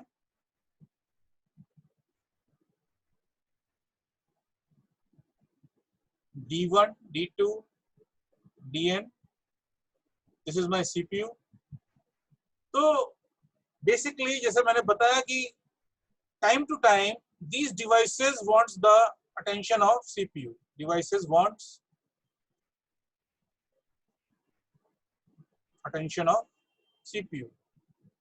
और कई बार CPU को भी डिवाइसेस के साथ इंटरेक्ट करना है, तो interaction is required, but devices are slow. एक चीज तो क्या है कि डिवाइसेस आर स्लो, राइट? तो सीपीयू ने इंटरेक्शन करना है D1 के साथ, D1 रेडी नहीं है, तो क्या करे सीपीयू? एक तरीका तो है कि वेट करता रहे, जब D1 रेडी हो जाएगी उसके बाद उससे इंटरेक्शन कर ले। ठीक है, या बार बार जाके पूछता रहे भाई आर यू रेडी, एक जिसको हम बोलते हैं पोलिंग। एक तरीका होता है पोलिंग, जिसमें सीपीयू को अगर डिवाइस 1 के साथ इंटरेक्शन करना है तो पहले इससे जाके पूछेगा आर यू रेडी। अगर ये रेडी नहीं है, जवाब नहीं मिला, तो थोड़ी देर बाद फिर पूछेगा are you ready, are you ready, ये पूछता रहेगा। उसमें क्या है कि सीपीयू का जब ये रेडी हो जाएगा तो ये इसको बोल देगा यस आई एम रेडी, उसके बाद इन दोनों का इंटरेक्शन शुरू हो जाएगा। इसको हम बोलते हैं पोलिंग, राइट? बट इस पोलिंग में क्या है कि सीपीयू का टाइम बहुत वेस्ट हो रहा है। सीपीयू का टाइम जो वेस्ट हो रहा है तो उसको बचाने का तरीका निकाला इंटरप्ट। ठीक है, तो हमने क्या किया कि ये डिवाइसेस हैं, ये सीपीयू है, ये डिवाइसेस हैं। सर, हाँ, डिवाइस सीपीयू को सिग्नल भेजती है या सीपीयू भेजता है डिवाइसेस को? दोनों तरफ से हो सकता है। ठीक है ना? नहीं, वैसे नॉर्मली तो ये होगा ना, जैसे डिवाइस को कुछ एक्शन परफॉर्म करना है तो वो सीपीयू को जाके वो भेजेगा। नहीं, दोनों बातें हो सकती है ना भाई। कई बार क्या है, मान लिया मुझे प्रिंट करना है, मेरे प्रोसेस एग्जीक्यूट कर रहा है, उसको कोई फाइल प्रिंट करनी है। ठीक है ना? तो वो जो फाइल प्रिंट करेगा तो वो तो प्रिंटर को जो सिग्नल भेजेगा वो तो सीपीयू भेजेगा ना कि भैया मुझे तुम्हारी सर्विसेज की जरूरत है। हाँ, तो दोनों तरफ से इंटरेक्शन होता है, लेकिन सीपीयू के हाथ में तो डायरेक्ट इंटरेक्शन करना पॉसिबल है। डिवाइस कंट्रोलर उसके साथ सीधे कनेक्टेड है और सीपीयू तो फास्ट है, तो उसको वेट करने की जरूरत नहीं है। वो तो एक बार जिस कंट्रोलर को पहले देखो, होता ये है, मान लिया सीपीयू को प्रिंट करना है कुछ, ठीक है, तो वो क्या करेगा, पहले स्टेटस चेक करेगा सीपीयू का और प्रिंटर का, वेदर प्रिंटर इज रेडी और नॉट। तो वो एक रिक्वेस्ट भेजेगा प्रिंटर के पास कि भैया जब तुम रेडी हो तो मुझे बता देना। ठीक है, तो इंटरेक्शन दोनों तरफ से शुरू हो सकता है, दूसरी तरफ से भी हो सकता है। प्रिंटर ने जो काम सीपीयू ने उसको दिया था प्रिंट करने का, जब वो पूरा परफॉर्म कर लेगा उसके बाद उसको सीपीयू को इन्फॉर्म करना है, भैया master what task you have given to me that has been completed. So this interaction is possible two ways, but interrupt is generated only by the devices. Interrupt CPU generate नहीं करेगा, interrupt will be generated only by the devices. तो devices ये एक interrupt line है, CPU में एक interrupt line होती है, multiple interrupt line पे हो सकती है। आपने माइक्रोप्रोसेसर में पढ़ा होगा, 8085 पढ़ा होगा, ये interrupt 5.5, 6.5, 7.5, तो प्रायोरिटाइज इंटरप्ट होते हैं। I am not going into that much detail, but these devices are connected with this interrupt line. Suppose this D1 wants to connect to the CPU, तो ये यहाँ पे अपना एड्रेस रख देगी कि भैया ये मैं डिवाइस D1 हूँ, आई वांट टू कनेक्ट। अब जब ये इंटरप्ट इसके पास पहुंचेगा, सीपीयू के पास इंटरप्ट लाइन एक्टिवेट होगी, हार्डवेयर लाइन पे सिग्नल एक्टिवेट हो जाएगा, तो सीपीयू उस टाइम पे हो सकता है कि कुछ प्रोसेस एग्जीक्यूट कर रहा हो। ये मान लिया कोई प्रोसेस P2 था, ये यहाँ पे ये वाली इंस्ट्रक्शन ये एग्जीक्यूट कर रहा था, तो प्रिंटर क्या सॉरी सीपीयू क्या करेगा, इस इंस्ट्रक्शन को तो एग्जीक्यूट कर लेगा। उसके बाद एक इंटरप्ट सर्विस रूटीन होता है, ISR बोलते हैं हम इसको। हर डिवाइस का device specific interrupt service routine होता है। एक इंटरप्ट वेक्टर होता है। इंटरप्ट वेक्टर में क्या होगा, एक टेबल होती है interrupt vector D1, D2, D3। D1 का मान लिया 5000 से शुरू हो रहा है इंटरप्ट सर्विस रूटीन, इसका मान लिया 5500 से हो रहा है, इसका 5700 से हो रहा है। तो this type of table is maintained by the operating system. Now suppose device D1 generated the interrupt, इस लाइन पे उसने हाई कर दिया, अपना एड्रेस रख दिया। जब ये सीपीयू के पास ये इंटरप्ट पहुंचा, ये सिग्नल एक्टिवेट हुआ, टाइम टू टाइम चेक करता रहता है। ये भी सिग्नल एक्टिवेट हुआ, उसने देखा भाई किस डिवाइस ने इंटरप्ट जनरेट किया, उसका एड्रेस यहाँ पे था, पता लग गया D1 ने जनरेट किया। तो ये जो करंट इंस्ट्रक्शन है इसको एग्जीक्यूट करने के बाद इंटरप्ट वेक्टर टेबल बोलते हैं इसको, इंटरप्ट वेक्टर टेबल पे जाएगा, देखेगा कि D1 का इंटरप्ट सर्विस रूटीन कहाँ पे है, ये 5000 पे है। ये मान लिया इंटरप्ट सर्विस रूटीन यहाँ पे ये 5000 से स्टार्ट हो रहा है। तो ये जो प्रोसेस चल रहा था P2, इसकी इंफॉर्मेशन को सेव करेगा। क्यों सेव करेगा?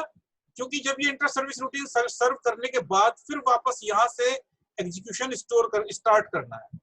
उसके बाद कंट्रोल मेरा ट्रांसफर हो जाएगा यहाँ पे, ये इंटर सर्विस रूटीन एग्जीक्यूट होगा, लास्ट इंस्ट्रक्शन इसकी रिटर्न होती है, तो ये रिटर्न करेगा यहाँ पे और फिर इसको एग्जीक्यूशन शुरू कर देगा।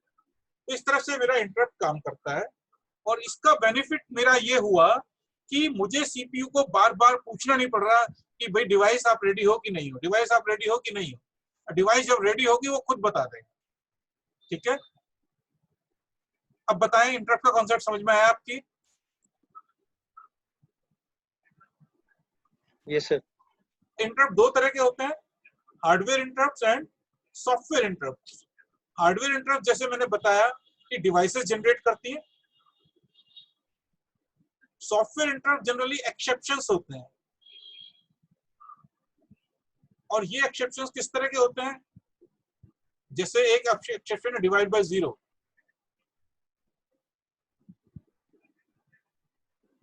एक एक्सेप्शन है इलीगल ऑपकोड।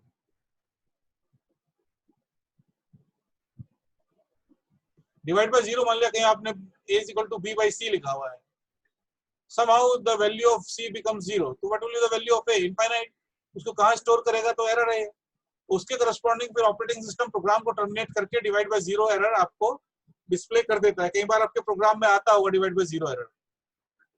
ठीक है, इलीगल ऑपकोड एक्चुअली हर प्रोसेसर का अपना एक इंस्ट्रक्शन सेट होता है।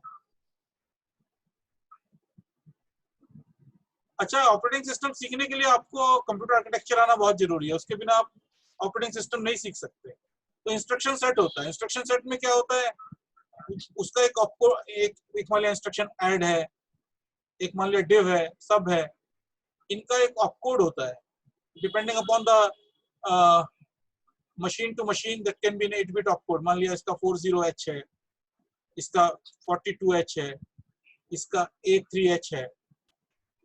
तो अगर 8-bit ऑपकोड है तो 255 different possible combinations are there. इसमें से कुछ हम ब्लैंक छोड़ देते हैं जानबूझ के फ्यूचर एक्सपेंशन के लिए। मतलब 240 ऑपकोड मैंने यूज कर लिए, 15 छोड़ दिए। अगर किसी वजह से वो ऑपकोड पे वो चला गया तो वो उसको ऑपरेटिंग सिस्टम कहता है भाई ये तो इलीगल है, इसका ये इंस्ट्रक्शन ही नहीं है। तो इलीगल ऑपकोड जनरेट करके वो एक इंटरप्ट जनरेट करता है, प्रोग्राम को टर्मिनेट कर देता है, और इंटरप्ट सर्विस रूटीन जनरेट करता है जो जिसका काम ये रहता है इलीगल ऑपकोड का मैसेज जनरेट करना और जो करंट प्रोग्राम चल रहा है उसको टर्मिनेट करना। समझ आ गया? इनको हम बोलते हैं ट्रैप भी बोलते हैं। सॉफ्टवेयर इंटरप्ट्स को हम कई बार बोलते हैं trap. Hardware interrupt software interrupt में फर्क समझ में आया आप लोगों की? ISR इंटर सर्विस रूटीन क्या होता है, IVT क्या होता है, interrupt vector table, all these concepts are clear?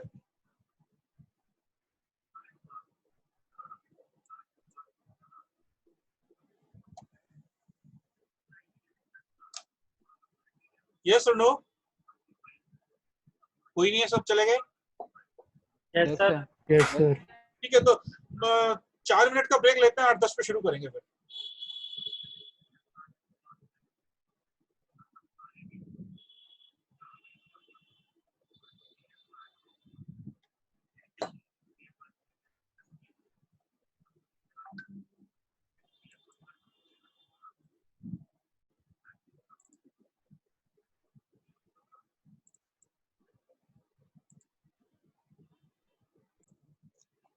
So hardware and software interrupts we discussed.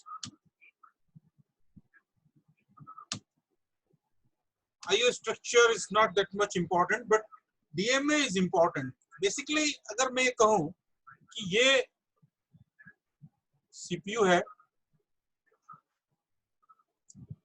ये मेमोरी है,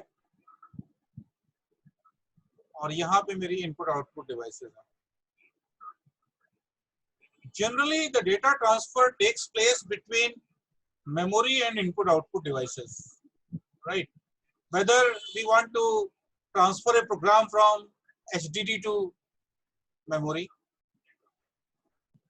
whether we want to output something from memory to printer,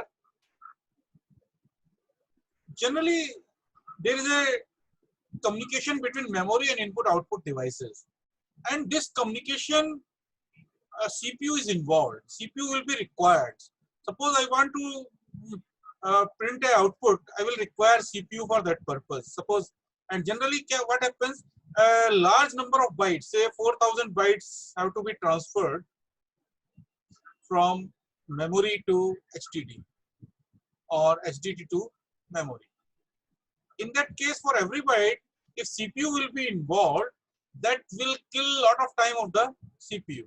तो उसको बचाने के लिए हमने क्या किया, यहाँ पे एक DMA लगा दिया. DMA चिप होती है, DMA कंट्रोलर होता है, जिसको हम बोलते हैं डायरेक्ट मेमोरी एक्सेस. तो CPU इसको कंट्रोल को, इसको कमांड देता है, okay, DMA, you need to transfer 4000 bytes starting from address 2000 to this particular device. और DMA इनिशिएट कर देता है CPU उस ट्रांसफर को. उसके बाद सारा कंट्रोल DMA के पास है. DMA मेमोरी से इनपुट आउटपुट तक डेटा ट्रांसफर करेगा. उसके बाद CPU को बताएगा, master what you have asked me to do, I have completed. तो इससे क्या है कि जब DMA मेरा ट्रांसफर कर रहा है 4000 बाइट्स, उस टाइम पे CPU मेरा फ्री है and CPU can do some other meaningful task, right. इसको हम बोलते हैं block transfer, transfer of blocks. Generally जो ट्रांसफर होता है डेटा, वो ब्लॉक्स में होता है. ये नहीं होता कि एक बाइट हमने हार्ड डिस्क से उठा ली, उसको मेमोरी में ले आए, या मेमोरी से एक बाइट उठा के हार्ड डिस्क में ले आए. जनरली पूरा जो ब्लॉक है डाटा का, वही ट्रांसफर होता है. और इस केस में अगर हम DMA लगा लेते हैं, तो एक बार इनिशिएट करने के बाद CPU फ्री हो जाता है. CPU can do some other meaningful task, right. इसमें सिर्फ कॉन्फ्लिक्ट एक ही आता है कि चूंकि मेमोरी बस एक है, तो वो कॉन्फ्लिक्ट ना हो. मेमोरी बस कॉन्फ्लिक्ट को रिजॉल्व करने के लिए टेक्निक्स हम यूज करते हैं, जिसको हम बोलते हैं साइकिल स्टीलिंग करते हैं, या फिर मास्टर कंट्रोल कर लेते हैं. तो DMA का पर्पस वही है कि हमारा सिस्टम का CPU फ्री हो जाए. फिर सेकेंडरी स्टोरेज की, स्टोरेज स्ट्रक्चर की हम बात करें, तो अगर मैं आपको बताऊं कि मेमोरी हायरार्किकल होती है कंप्यूटर सिस्टम में, और ये पिरामिड आपका बनता है. At the top of this pyramid we have registers, फिर we have L1 cache, L2 cache, then we have main memory, RAM and ROM, then we have secondary storage,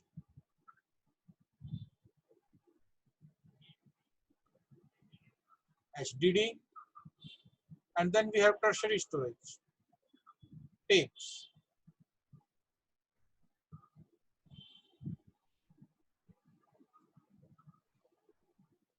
So generally we focus on main memory and secondary storage as far as operating system is concerned. Computer architecture में हालांकि हम cache पे भी बात करते हैं, but अभी हम कैशे पे बात नहीं करेंगे. ऑपरेटिंग सिस्टम में हम बात करेंगे main memory and secondary storage पे. एंड सेकेंडरी स्टोरेज की जो सबसे प्रोमिनेंट फॉर्म है वो हार्ड डिस्क ड्राइव है. तो हम हार्ड डिस्क की बात करेंगे.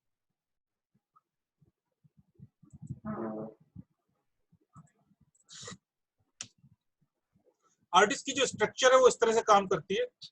आपके पास प्लेटर्स हैं, मैग्नेटिक प्लेटर्स.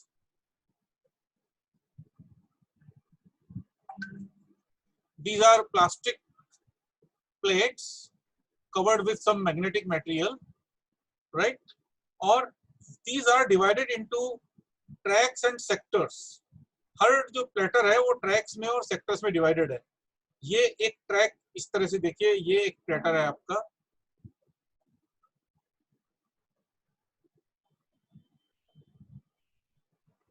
ये जो कॉन्सेंट्रिक सर्कल्स हैं, हर कॉन्सेंट्रिक सर्कल अपने आप में एक ट्रैक है. और ये कॉन्सेंट्रिक सर्कल्स भी फिर मल्टीपल सेक्टर्स में डिवाइडेड होते हैं. तो ये वाला पोर्शन जो है ये आपका एक सेक्टर हो गया, और ये पूरा कॉन्सेंट्रिक सर्कल जो है ये आपका एक ट्रैक हो गया. अब इसमें रीड राइट हेड होता है. This is read write head. और अगर मेरा मैग्नेटिक मटेरियल दोनों तरफ से है तो दोनों तरफ से आपका ये रहेगा रीड राइट हेड. और एक स्पिंडल होता है जो कि इसको रोटेट करता है. तो और जो बेसिक यूनिट ऑफ ट्रांसफर है वो होता है सेक्टर.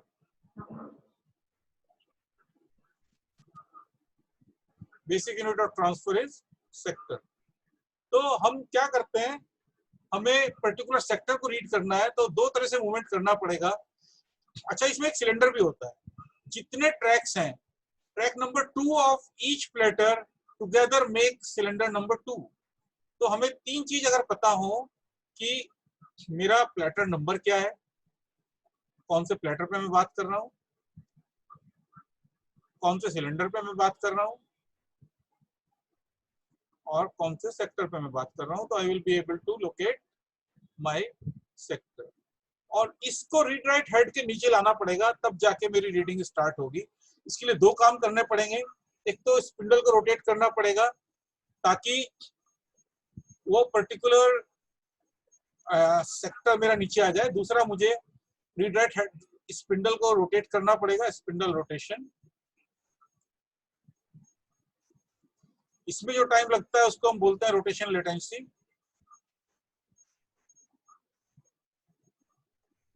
उसके बाद मुझे रीड राइट हेड को आगे पीछे करना पड़ेगा. रीड राइट हेड को हेड मूवमेंट चाहिए मुझे, इसको हम बोलते हैं सीक टाइम. उसके बाद मेरा डेटा ट्रांसफर होगा. तो डेटा ट्रांसफर, उसकी जो बैंडविड्थ होगी that depends upon my memory बस. आपको पता है मेमोरी बस की भी स्पीड होती है. किसी को अपने लैपटॉप की मेमोरी बस की स्पीड पता है कितने कितने मेगाहर्ट्ज का है, कितने गीगाहर्ट्ज का है मेमोरी बस? Any one of you?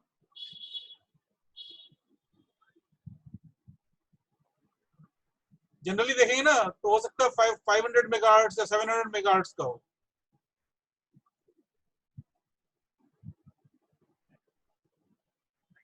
तो दिस इज सिग्निफिकेंटली स्लोअर. अगर आपका 3 गीगाहर्ट्ज के सीपीयूज हैं तो कम से कम 5-6 गुना स्लो है. That difference is always there. तो why I was telling about this. तो दिस इज द, इसमें टोटल टाइम मेरा सीक टाइम में लगता है, रोटेशन टाइम में लगता है, फिर डेटा ट्रांसफर टाइम में लगता है. तीन टोटल ट्रांसफर टाइम में 3 पार्ट हो गए. Transfer time is equal to seek time plus rotation latency time plus transfer time. तीनों को मिला के मेरा सीक टाइम बनता है. ठीक है.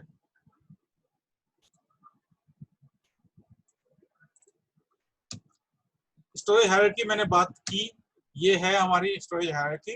Registers, cache, main memory, electronic disk, magnetic disk. Electronic disk आपकी जो एसडीडी आ गई ना, वो इसमें आ जाएगी। Here we have SDD. Here we are talking about HDD. These are optical disk or CD or optical raised disk. And these are tapes. तो अगर मैं बात करूं, cost per bit is increasing. This is cost per bit. Speed is increasing.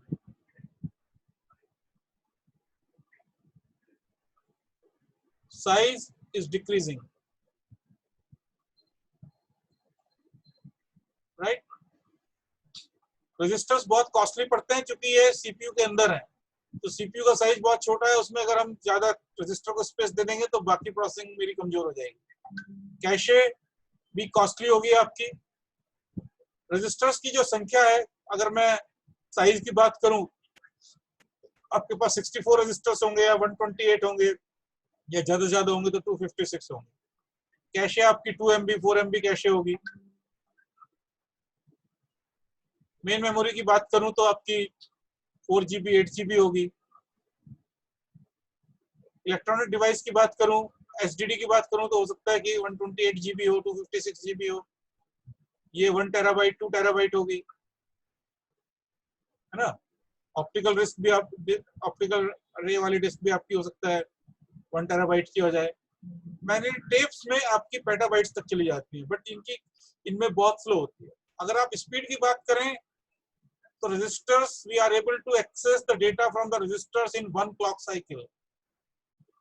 तो जो most important data है उसको हम रजिस्टर्स में रखते हैं।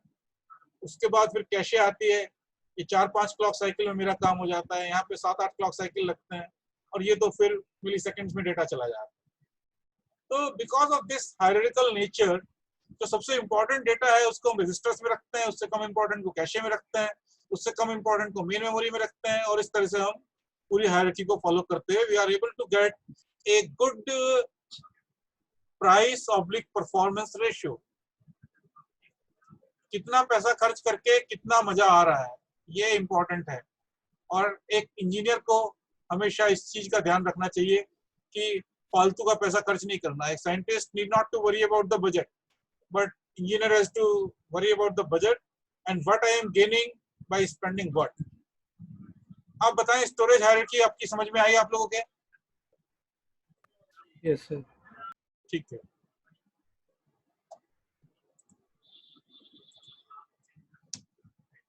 कैशिंग मैंने बताया, कैश मैनेजमेंट में हम नहीं जा रहे, कंप्यूटर आर्किटेक्चर में आपने पढ़ा होगा।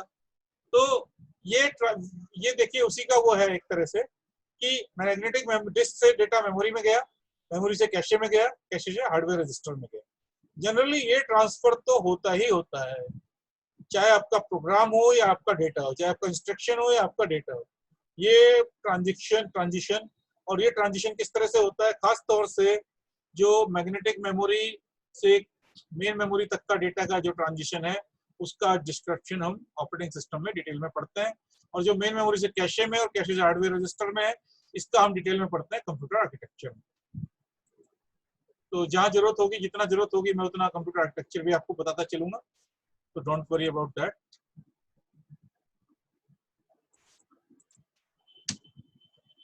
अब मैं बताऊंगा कि प्रोटेक्शन, एक तो हार्डवेयर प्रोटेक्शन, हम ये चाहते हैं कि अनऑथराइज्ड एक्सेस ना हो।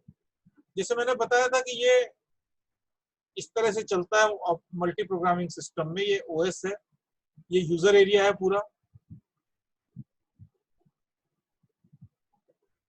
लेकिन यहाँ पे मल्टीपल प्रोग्राम्स हैं, P1, P3, P5। तो हम क्या चाहते हैं, एक तो हम ये चाहते हैं कि ये कोई यूजर प्रोग्राम्स ऑपरेटिंग सिस्टम के एरिया में इंटरफेरेंस ना करें। दूसरा, हम ये चाहते हैं कि P1 P3 के एरिया को इफेक्ट ना करें और P3 P5 के एरिया को इफेक्ट ना करें, और जो डिवाइसेस जिसके लिए हैं वो डिवाइस को यूज करे, दूसरा उस डिवाइस को यूज ना करे। तो इसमें कई तरीके हैं। एक होता है डुअल मोड प्रोटेक्शन। एक्चुअली जो सीपीयू है वो दो मोड में चलता है, एक कर्नल मोड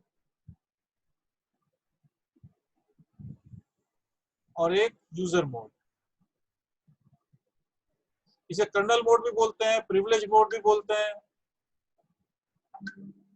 या मॉनिटर मोड भी बोलते हैं,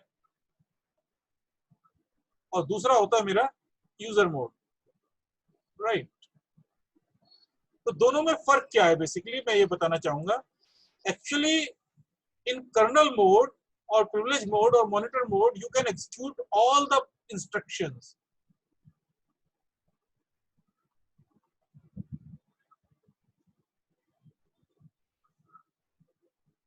Whereas in user mode, there are certain instructions which are prohibited. Prohibited instructions, जो कि हम यूजर मोड में एग्जीक्यूट नहीं कर सकते, नॉट अलाउड। ऐसी कौन सी इंस्ट्रक्शंस हैं? आपने माइक्रो प्रोसेसर सबने पढ़ लिया ना? दो इंस्ट्रक्शंस होती है, DI एंड एक EI। तो बताएगा क्या क्या क्या काम है इनका? Any one of you?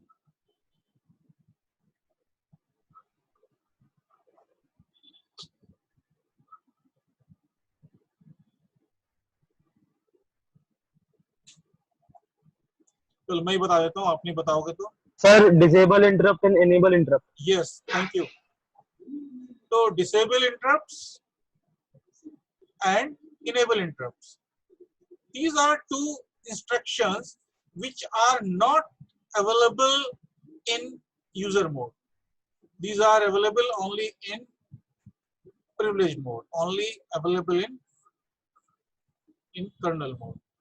What is the reason behind this? The reason behind this is that suppose I allow them in the user mode, मेरा प्रोसेस P1 चल रहा है, उसने डिसेबल इंटरप्ट किया किसी वजह से और इनेबल इंटरप्ट करना भूल गया, क्योंकि वो तो प्रोग्रामर है, यूजर है, मेरे जैसा इनएक्सपीरियंस प्रोग्रामर भी हो सकता है। जिसने ऑपरेटिंग सिस्टम लिखा है, जिसने कर्नल लिखा है, वो इतना उसकी अच्छे से टेस्टिंग हो चुकी है, तो वो सब चीजों में दिक्कत नहीं आएगी। तो डुअल मोड प्रोटेक्शन इस तरह से होता है, user mode and kernel mode. कुछ इंस्ट्रक्शंस हैं जो यूजर मोड में चलती है, कर्नल मोड में चलती है, यूजर मोड में नहीं चलती। फिर मेमोरी प्रोटेक्शन। आईओ प्रोटेक्शन में क्या है कि हम बता देते हैं कि भाई इस प्रोसेस के पास ये डिवाइस को एक्सेस करने की परमिशन है और इस डिवाइस को एक्सेस करने की परमिशन नहीं है। मेमोरी प्रोटेक्शन बेसिकली हम इस तरह से अलाउ करते हैं कि हर प्रोसेस का एक बेस रजिस्टर होता है और एक लिमिट होती है। मान लिया ये 5000 से बेस इसका शुरू हो रहा है, तो हम बता देते हैं भाई 5000 ही है, 1000 तक की तेरी लिमिट है, यानी कि 5000 से 6000 तक का अगर कोई डेटा तुम एक्सेस करोगे तो दैट विल बी वैलिड, और अगर तुम अपनी लिमिट से बाहर जाओगे तो तुम्हें तुम्हारी औकात बता दी जाएगी और operating system will not allow process to access data beyond this, right? तो ये मैं बोलता हूं इसको मेमोरी प्रोटेक्शन। इससे फायदा क्या होगा कि ये P1, P3 और P5 ये तीनों एक साथ मेमोरी में है, ओएस यहाँ पे बैठा हुआ है, P1 लिखेगा जो भी कुछ करना है इस एरिया में कर ले भैया, इस एरिया में जाने की कोशिश करेगा तो ऑपरेटिंग सिस्टम बैठा है रोकने के लिए। नहीं तो क्या होगा कि आप दूसरे के प्रोग्राम खराब करते चले जाएंगे। ठीक है। CPU protection is also with the help of the kernel mode in the user mode. With the help of that, we are able to provide the protection.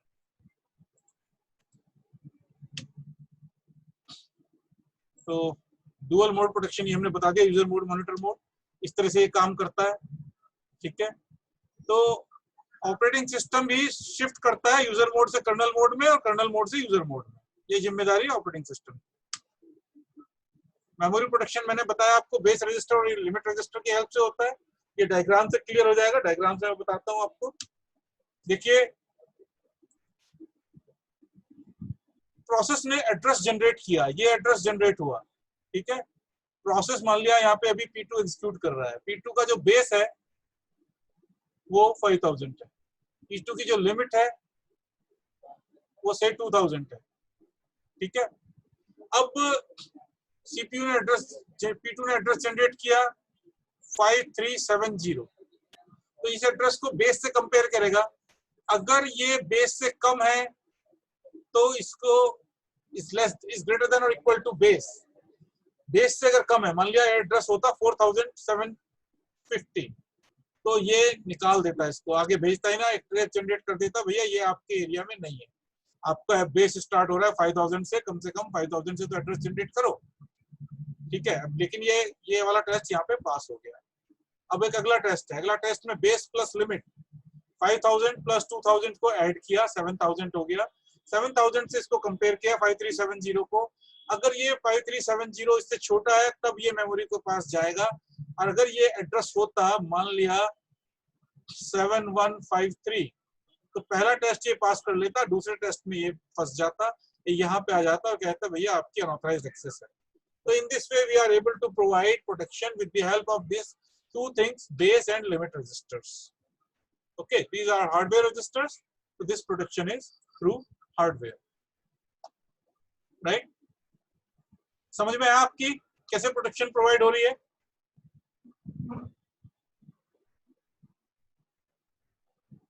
नहीं?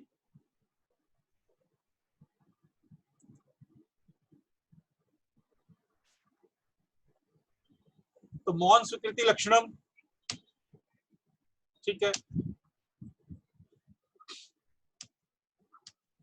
अब सिस्टम के कंपोनेंट्स पे आते हैं, हमारा चैप्टर 1 फिनिश होता है।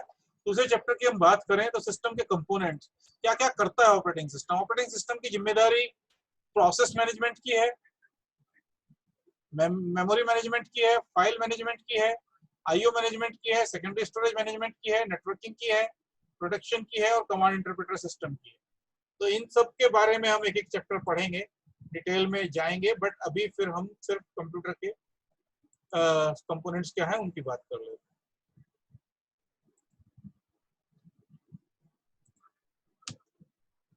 Process क्या है? Process is a program in execution. अगर हम एक प्रोग्राम मैंने कॉल किया, मान लिया मैंने एक प्रोग्राम लिखा a1.c, इसको कंपाइल कर लिया, इसको मैंने कंपाइल कर लिया, ये इसकी एक्सी फाइल बन गई, a1.exe बन गई, तो ये हार्ड डिस्क में स्टोर हो गया कहीं पे। अभी ये प्रोग्राम है, ठीक है। अब इसको मुझे एग्जीक्यूट करना है, तो इसको एग्जीक्यूट करने के लिए I have to bring it into the main memory, right. तो बेसिकली जब तक ये हार्ड डिस्क में है तब तक ये प्रोग्राम है, और जब ये मेन मेमोरी में आ गया तब ये मेरा बन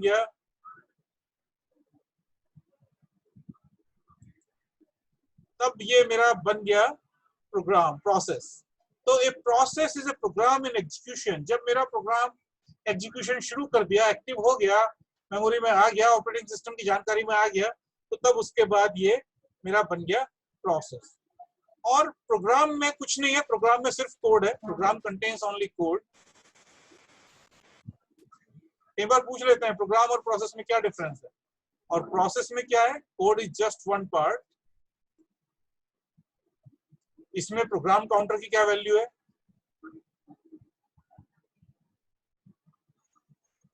इसमें ओपन फाइल्स कौन कौन सी हैं, इसकी स्टेट क्या है, और बहुत सारी चीजें हैं जो कि इस प्रोसेस के साथ में, इसके चाइल्ड कौन कौन से हैं, कौन कौन सी डिवाइसेस को करने के लिए ऑथराइज्ड है, तो वो सारी चीजें प्रोसेस इसको बनाती हैं। तो ऑपरेटिंग सिस्टम की जिम्मेदारी प्रोसेस के क्रिएशन की है, डिलीशन की है। इसको जब ये ऑपरेटिंग सिस्टम इनपुट आउटपुट के लिए जाएगा प्रोसेस, तो उसको सस्पेंड करना, उसको रिज्यूम करना, सिंक्रोनाइजेशन, कम्युनिकेशन, दो प्रोसेसेस हैं उनके बीच में कम्युनिकेट करना, ये भी ऑपरेटिंग सिस्टम की जिम्मेदारी है। तो all these things are taken care by the operating system, right. Then main memory, I told you, जब तक कि मेरे पास मल्टी प्रोग्रामिंग नहीं थी तो main memory management was trivial. और उसमें क्या था भाई, दो एरिया थे, एक ओएस को दे दिया, एक प्रोग्रामर को दे दिया, P1 के पास है तो P1, P2 के पास है तो P2। बट जब मेरा मल्टीपल प्रोग्रामिंग मैंने अलाउ किया P1, P2, P5, more than one processes may be in the main memory, then this main memory management becomes very important for the performance purpose and is not trivial. We have to put significant amount of efforts for this, right? कौन से process को memory देनी है, किस process को memory में कहाँ जगह देनी है और किस तरह से मेमोरी को एलोकेट करना है, किस तरह से डीएलोकेट करना है, all these things have to be taken care by the operating system.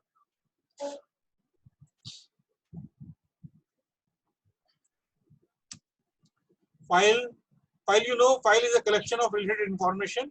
जितना हमारा डेटा प्रोग्राम भी मेरा फाइल ही है, मेरी जो भी मैंने प्रोग्राम बनाया है, a1.c is a file, फिर ये obj बनेगा, a1.obj is a file, फिर मैंने इसको exe में कन्वर्ट कर दिया, ये भी एक फाइल है, इसमें मैंने कोई डेटा फाइल किया है, a1.dat, ये भी एक फाइल है, फिर मेरी टेक्स्ट फाइल हो सकती है, फिर मेरी बैच फाइल हो सकती है. There are various types of file. File is nothing but a collection of related information. तो ऑपरेटिंग सिस्टम की जिम्मेदारी आप यूजर को बताने, यूजर के पास फैसिलिटी प्रोवाइड करने की है ताकि वो फाइल क्रिएट कर सके, फाइल डिलीट कर सके, डायरेक्टरी बना सके, डायरेक्टरी को डिलीट कर सके और फाइल को ओपन, क्लोज, रीड, राइट, बहुत सारी सिस्टम कॉल्स हैं. तो उन सब के बारे में हम जिक्र करेंगे जब फाइल का जिक्र आएगा और इसकी बात करेंगे.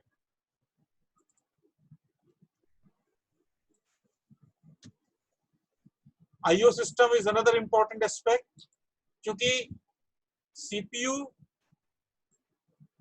Memory and input output device, यही चार चीजें हैं, तीन चीजें हैं, है ना, इनपुट आउटपुट डिवाइस. तो इनपुट आउटपुट डिवाइसेस की भी जिम्मेदारी है. एक तो ड्राइवर्स की जरूरत पड़ेगी. ड्राइवर्स हर डिवाइस के लिए अलग ड्राइवर होगा. प्रिंटर अगर आपका HP 1020 है तो उसके लिए ड्राइवर अलग होगा. अगर आपके पास एप्सन का प्रिंटर है तो उसके कोई भी मॉडल है, मान लिया मुझे मॉडल याद नहीं है, मान लिया M325P है तो इसके लिए ड्राइवर अलग होगा. तो these drivers are operating system specific, architecture specific, and these are considered as part of the operating system. Secondly, buffering and caching is important because input output devices are slow in comparison to CPU. CPU fast है, input output devices slow है. तो इनकी speed mismatch को हम buffering और caching की help से cover करने की कोशिश करते हैं. तो इसकी डिटेल में जाएंगे तब हम ऑपरेटिंग इनपुट आउटपुट डिवाइसेस पढ़ेंगे. बट अभी ये समझ लो कि ये आपकी CPU है, ये आपकी इनपुट आउटपुट डिवाइस है, तो बीच में ये बफर लगा हुआ है. तो CPU डाटा ट्रांसफर करता जा रहा है, यहाँ पे बफर में डाटा स्टोर होता जा रहा है. It need not to wait, और इनपुट आउटपुट डिवाइस अपनी स्पीड से धीरे धीरे करके बफर से डेटा लेता जा रहा है. और जब बफर फुल हो जाएगा तो ये इंडिकेशन मिल जाएगा, तो CPU डेटा भेजना बंद कर देगा. तो buffering and caching is able to solve the speed mismatch between CPU and devices, right? Secondary storage management, secondary storage hard disk को एफिशिएंटली यूज करना हमारा पर्पस है. तो प्राइमरी स्टोरेज का तो है ही, सेकेंडरी स्टोरेज को भी हम एफिशिएंटली यूज कर पाए, that is really important. Networking फिर हमारा काम है, क्योंकि खास तौर पे जब हम डिस्ट्रीब्यूटेड सिस्टम की बात करते हैं,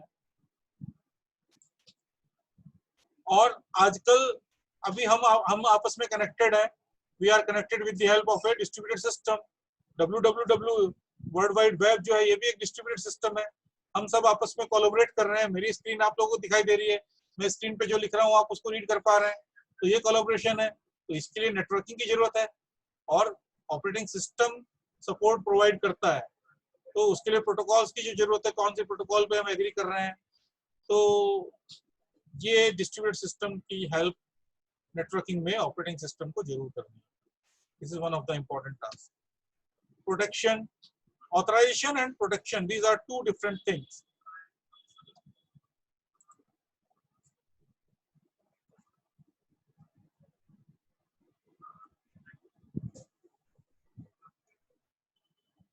कई बार इलीगल यूजर एक्सेस करने की करे कोशिश अगर मेरे सिस्टम को, तो पासवर्ड और कुछ दूसरे बायोमेट्रिक की हेल्प से हम उसको बचाने की कोशिश करते हैं कि only the authorized user should be able to use the system. दूसरा प्रोटेक्शन ये है जो मैंने बताया था आपको कि ठीक है, you can log in but you can access only those areas which are permissible for you, those areas which are permissible। तो हम कंट्रोल लगा सकते हैं। एक्सेस लिस्ट रहती है हमारे पास, कंट्रोल लिस्ट रहती है, एक्सेस लिस्ट रहती है कि भैया P1 जो है मेरे पास 4 डिवाइसेस हैं, D1 D2 D3 D4, D1 को एक्सेस कर सकता है, D4 को एक्सेस कर सकता है, D2 D3 को एक्सेस नहीं कर सकता। तो इस तरह की लिस्ट हम जनरेट कर सकते हैं ऑपरेटिंग सिस्टम की हेल्प से। तो these are important things. Then we have command interpreter system. Command interpreter system जैसे आप बात करें तो कमांड इंटरप्रेटर सिस्टम डॉस में किसी ने काम किया होगा तो उसमें एक आपका डॉस प्रॉम्प्ट होता है, वहां पे आप कमांड डाल सकते हैं। अभी तो GUI आ गया सर, ये भी कंपोनेंट कंप्यूटर के कंपोनेंट में हाँ, है। कमांड इंटरप्रेटर सिस्टम को भी हम एक कंपोनेंट मानते हैं ऑपरेटिंग सिस्टम का। GUI is also a component of the operating system, right. तो कमांड इंटरप्रेटर सिस्टम पे टेक्स्ट बेस है और GUI में आपका ग्राफिकल बेस्ड है।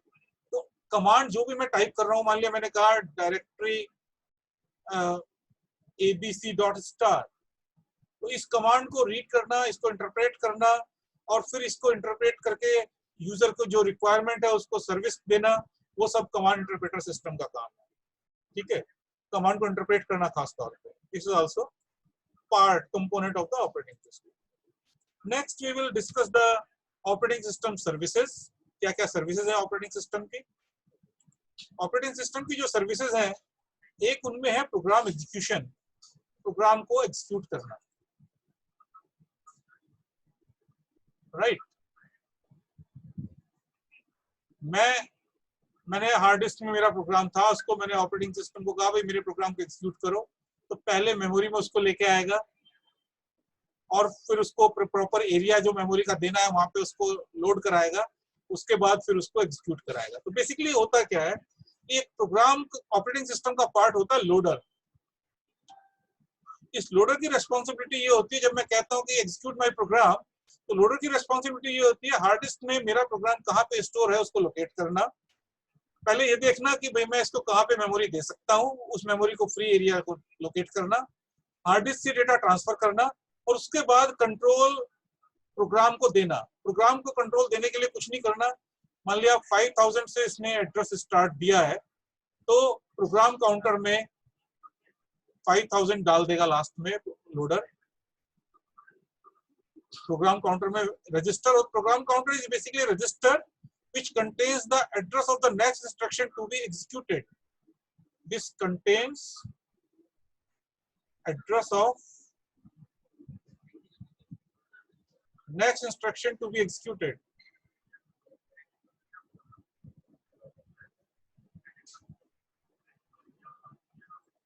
ठीक है, तो अब अगली इंस्ट्रक्शन यहां से एग्जीक्यूट होनी शुरू हो जाएगी, तो मेरा प्रोग्राम यहाँ पे स्टोर है, मेरे प्रोग्राम का एग्जीक्यूशन यहाँ से शुरू हो जाएगा। ठीक है, ये प्रोग्राम एग्जीक्यूशन हो गया। फिर आईओ ऑपरेशन परफॉर्म करने हैं, कब किस डिवाइस के साथ कम्युनिकेट करना है, कब बफरिंग करनी है, फाइल सिस्टम कौन सी फाइल कहाँ पे है, किसको रीड करना है, किसको राइट करना है, किसको डिलीट करना है, कम्युनिकेशन प्रोवाइड करना शेयर्ड मेमोरी से या मैसेज पासिंग की हेल्प से, जो डिफरेंट प्रोसेस है उनके बीच में कम्युनिकेशन करना, एरर डिटेक्शन, जैसे मैंने बताया था आपको इलीगल ऑपकोड आ गया, डिवाइड बाय 0 आ गया, उसके बारे में एरर आ गई मेरी तो उसको डिटेक्ट करना। तो ये सारे ऑपरेटिंग सिस्टम के काम। अब ये काम ये कैसे करेगा, ये सर्विसेज कैसे प्रोवाइड कराएगा यूजर को, उसके लिए सिस्टम कॉल्स होती हैं। सिस्टम कॉल्स पढ़ी है, किसी ने काम किया है सिस्टम प्रोग्रामिंग में आप में से?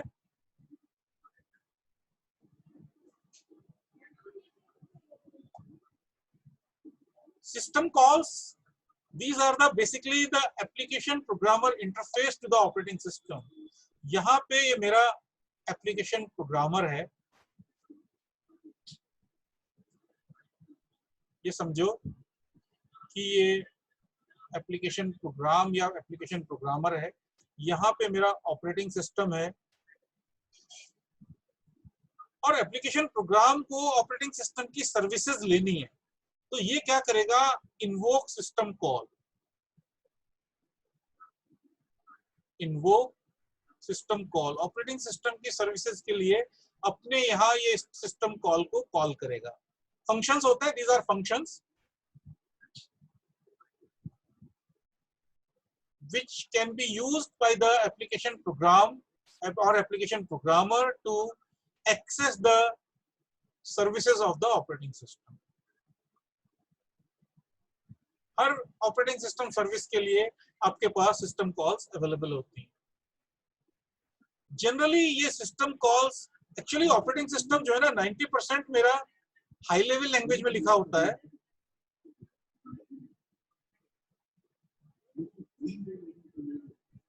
10% जो मेरा ऑपरेटिंग सिस्टम है वो असेंबली लैंग्वेज में होता है। This is basically processor specific, है ना, ये असेंबली लैंग्वेज तो प्रोसेसर स्पेसिफिक होती है।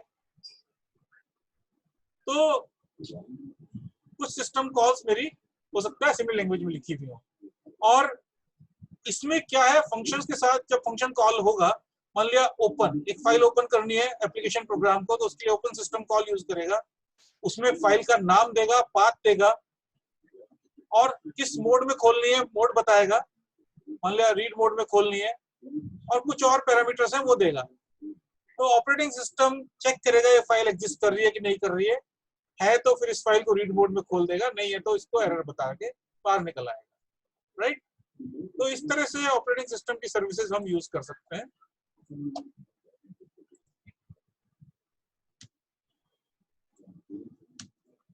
टाइप्स ऑफ सिस्टम कॉल अलग है, जो सर्विसेज हैं उन सब के लिए अलग अलग तरह की सिस्टम कॉल्स होती हैं।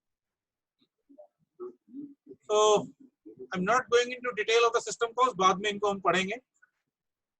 ये अच्छा, ये एमएस डॉस की स्ट्रक्चर है, लेयर्ड आर्किटेक्चर। एक्चुअली जो ऑपरेटिंग सिस्टम की आर्किटेक्चर है वो कई तरह की होती है। एक होती है आपकी लेयर्ड आर्किटेक्चर,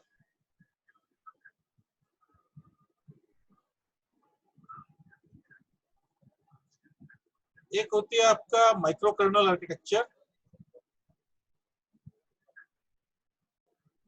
एक होती है monolithic architecture, monolithic kernel architecture.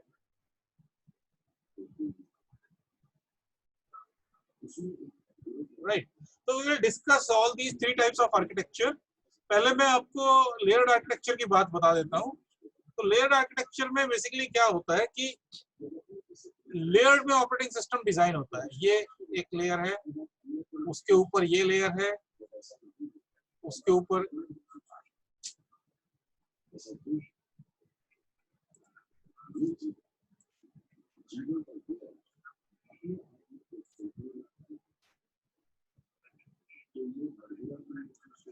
एक लेयर ये है, एक लेयर ये है। Top layer generally application programmer और यूजर होता है, और लोएस्ट लेवल हार्डवेयर होता है। तो इसमें क्या है कि इस लेयर की सर्विसेज ये वाली लेयर यूज करती है, इस लेयर की सर्विसेज ये वाली लेयर यूज करती है, और इस लेयर की सर्विसेज ये वाली लेयर यूज करती है। अगर एप्लीकेशन प्रोग्रामर सीधे हार्डवेयर को एक्सेस करना चाहे तो वो एक्सेस नहीं कर सकता, उसको एक यहाँ पे जाना पड़ेगा, इस वाली लेयर पे, इस वाली लेयर से फिर इस वाली लेयर पे, इस वाली लेयर से इस वाली लेयर पे।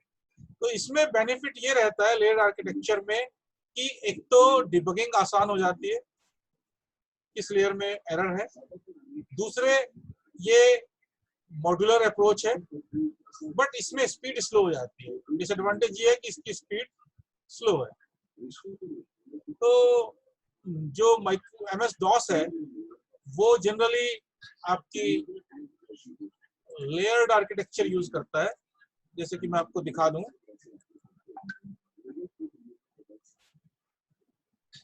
ROM BIOS डिवाइस ड्राइवर सबसे लोएस्ट लेवल पे है, उससे ऊपर MS DOS डिवाइस ड्राइवर्स हैं, फिर रेजिडेंट सिस्टम प्रोग्राम है, फिर एप्लीकेशन प्रोग्राम है। तो this is one example of layered architecture. Then second is Unix. Actually दो तीन तरह के ऑपरेटिंग सिस्टम सबसे जो पॉपुलर हैं। एक तो डॉस तो खैर अब ऑब्सोलीट हो गया, डॉस के बेस पे हमारा विंडोज बना, MS विंडोज।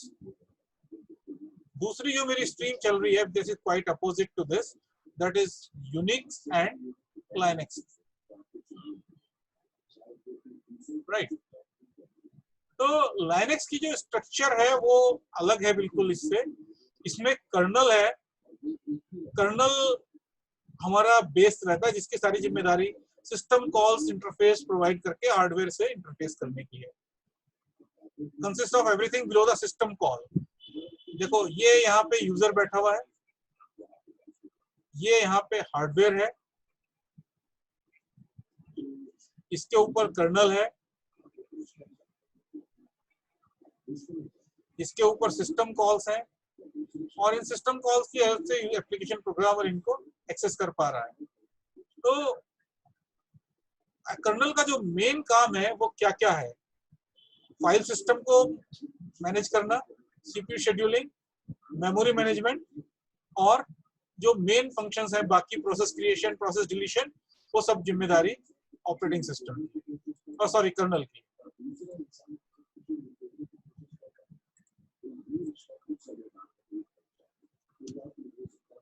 ये आप यहाँ पे देख सकते हैं, terminals controllers, device controllers, memory controllers, ये हार्डवेयर है। उसके बाद kernel interface to the hardware, यहाँ पे फाइल सिस्टम है, CPU शेड्यूलिंग एल्गोरिथम्स हैं, और टर्मिनल्स हैं आपके। इसके ऊपर सिस्टम कॉल इंटरफेस आ गया।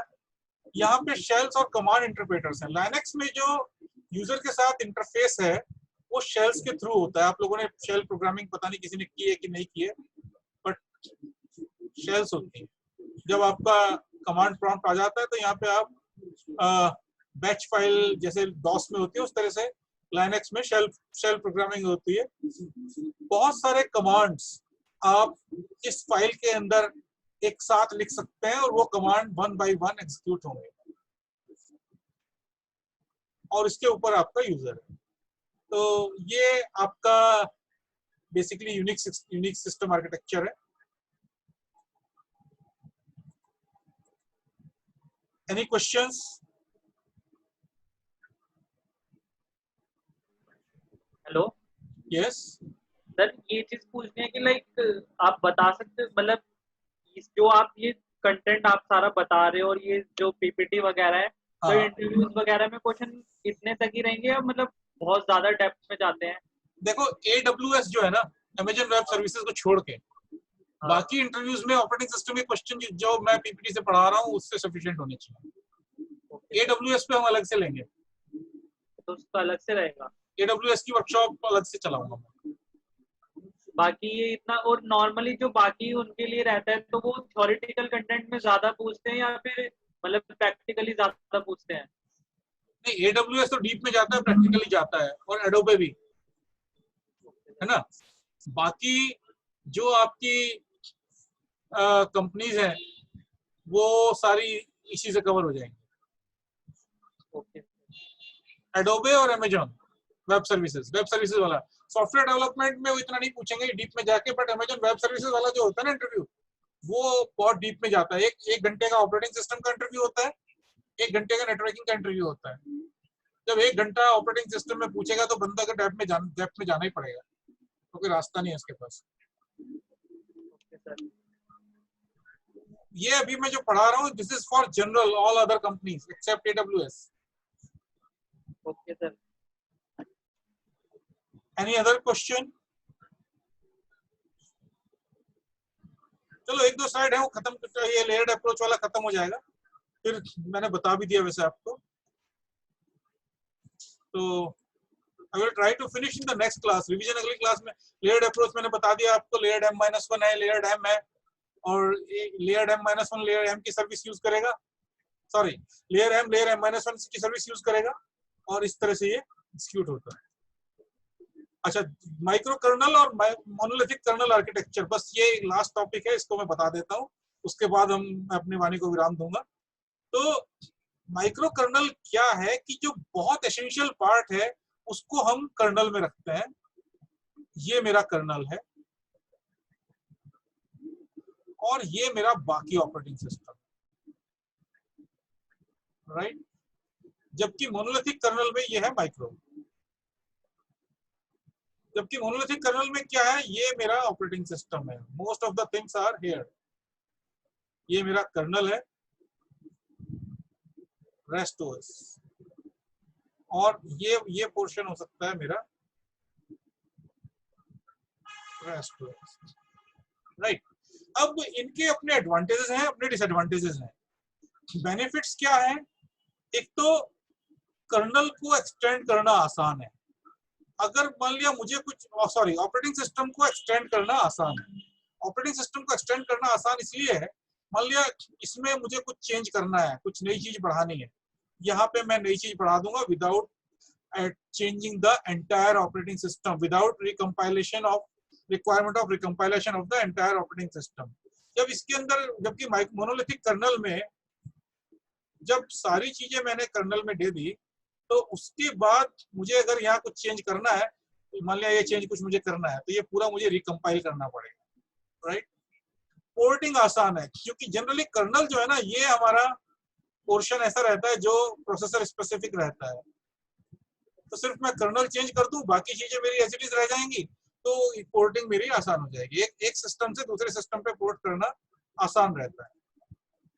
मोर रिलायबल, रिलायबल इसलिए है क्योंकि जो मैंने दो मोड बताए थे आपको, user mode and kernel mode. तो कर्नल हमेशा कर्नल मोड में चलता है और ये बाकी जो ऑपरेटिंग सिस्टम है ये मेरा यूजर मोड में चलेगा, ठीक है। तो चूंकि कम कोड यूजर कर्नल मोड में चल रहा है, तो ऑब्वियसली ये मेरा रिलायबल हो जाएगा और सिक्योरिटी इसमें बढ़ जाएगी। Generally we prefer micro kernel in place of monolithic kernel. तो लाइनक्स जो है माइक्रो कर्नल आर्किटेक्चर यूज करता है।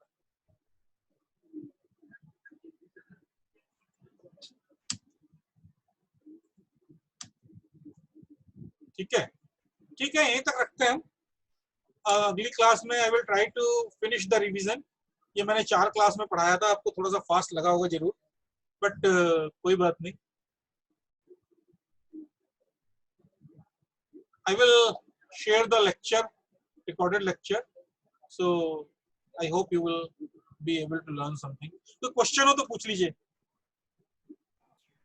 सर नेक्स्ट क्लास कब होगी? नेक्स्ट क्लास कल नहीं है, परसों डीबीएमएस की होगी, ठीक है, और उससे अगले दिन मेरी क्लास होगी। मतलब ये समझिए कि आज क्या दिन हो गया, आज मंडे था ना, ट्यूसडे को नई क्लास है, वेडनेसडे को डीबीएमएस की क्लास लेंगी मोनिका मैडम, और थर्सडे को मेरी क्लास होगी। फिर फ्राइडे डीबीएमएस कर लेंगे, सैटरडे में ले लेंगे, फिर अल्टरनेट कर लेंगे। इफ पॉसिबल तो मॉर्निंग में 8 के अराउंड क्लासेस रख लो सर। भैया मैं फिर 9 से ले सकता हूँ, 7 से 9 मेरा बिजी है कुछ, और जो मेजोरिटी होगी उस पर रख लेंगे। सर इवनिंग ही सही है। मेरे ख्याल से इवनिंग ज्यादातर लोगों को सूट करेगा, जो लेट एक तो उठती है आपकी जनरेशन, लेट है। मुझे तो 5 बजे क्लास कहोगे मैं 5 से 7 भी ले लूंगा, बट मुझे लगता है कि स्ट्रेंथ जो है कम हो जाएगी सुबह वाली क्लास में। तो शाम को ही ठीक है। शाम को 7 से 9 की जगह अगर आप 8 से 10 कहोगे उसमें कोई दिक्कत नहीं है। 9 से 11 भी कर सकते हैं, हालांकि मैं 11 बजे मेरे सोने का समय होता है, बट 9 से 11 भी कर सकते हैं कहीं, नॉट बियॉन्ड दिस। ठीक है, चलिए, thank you very much, I finish the class.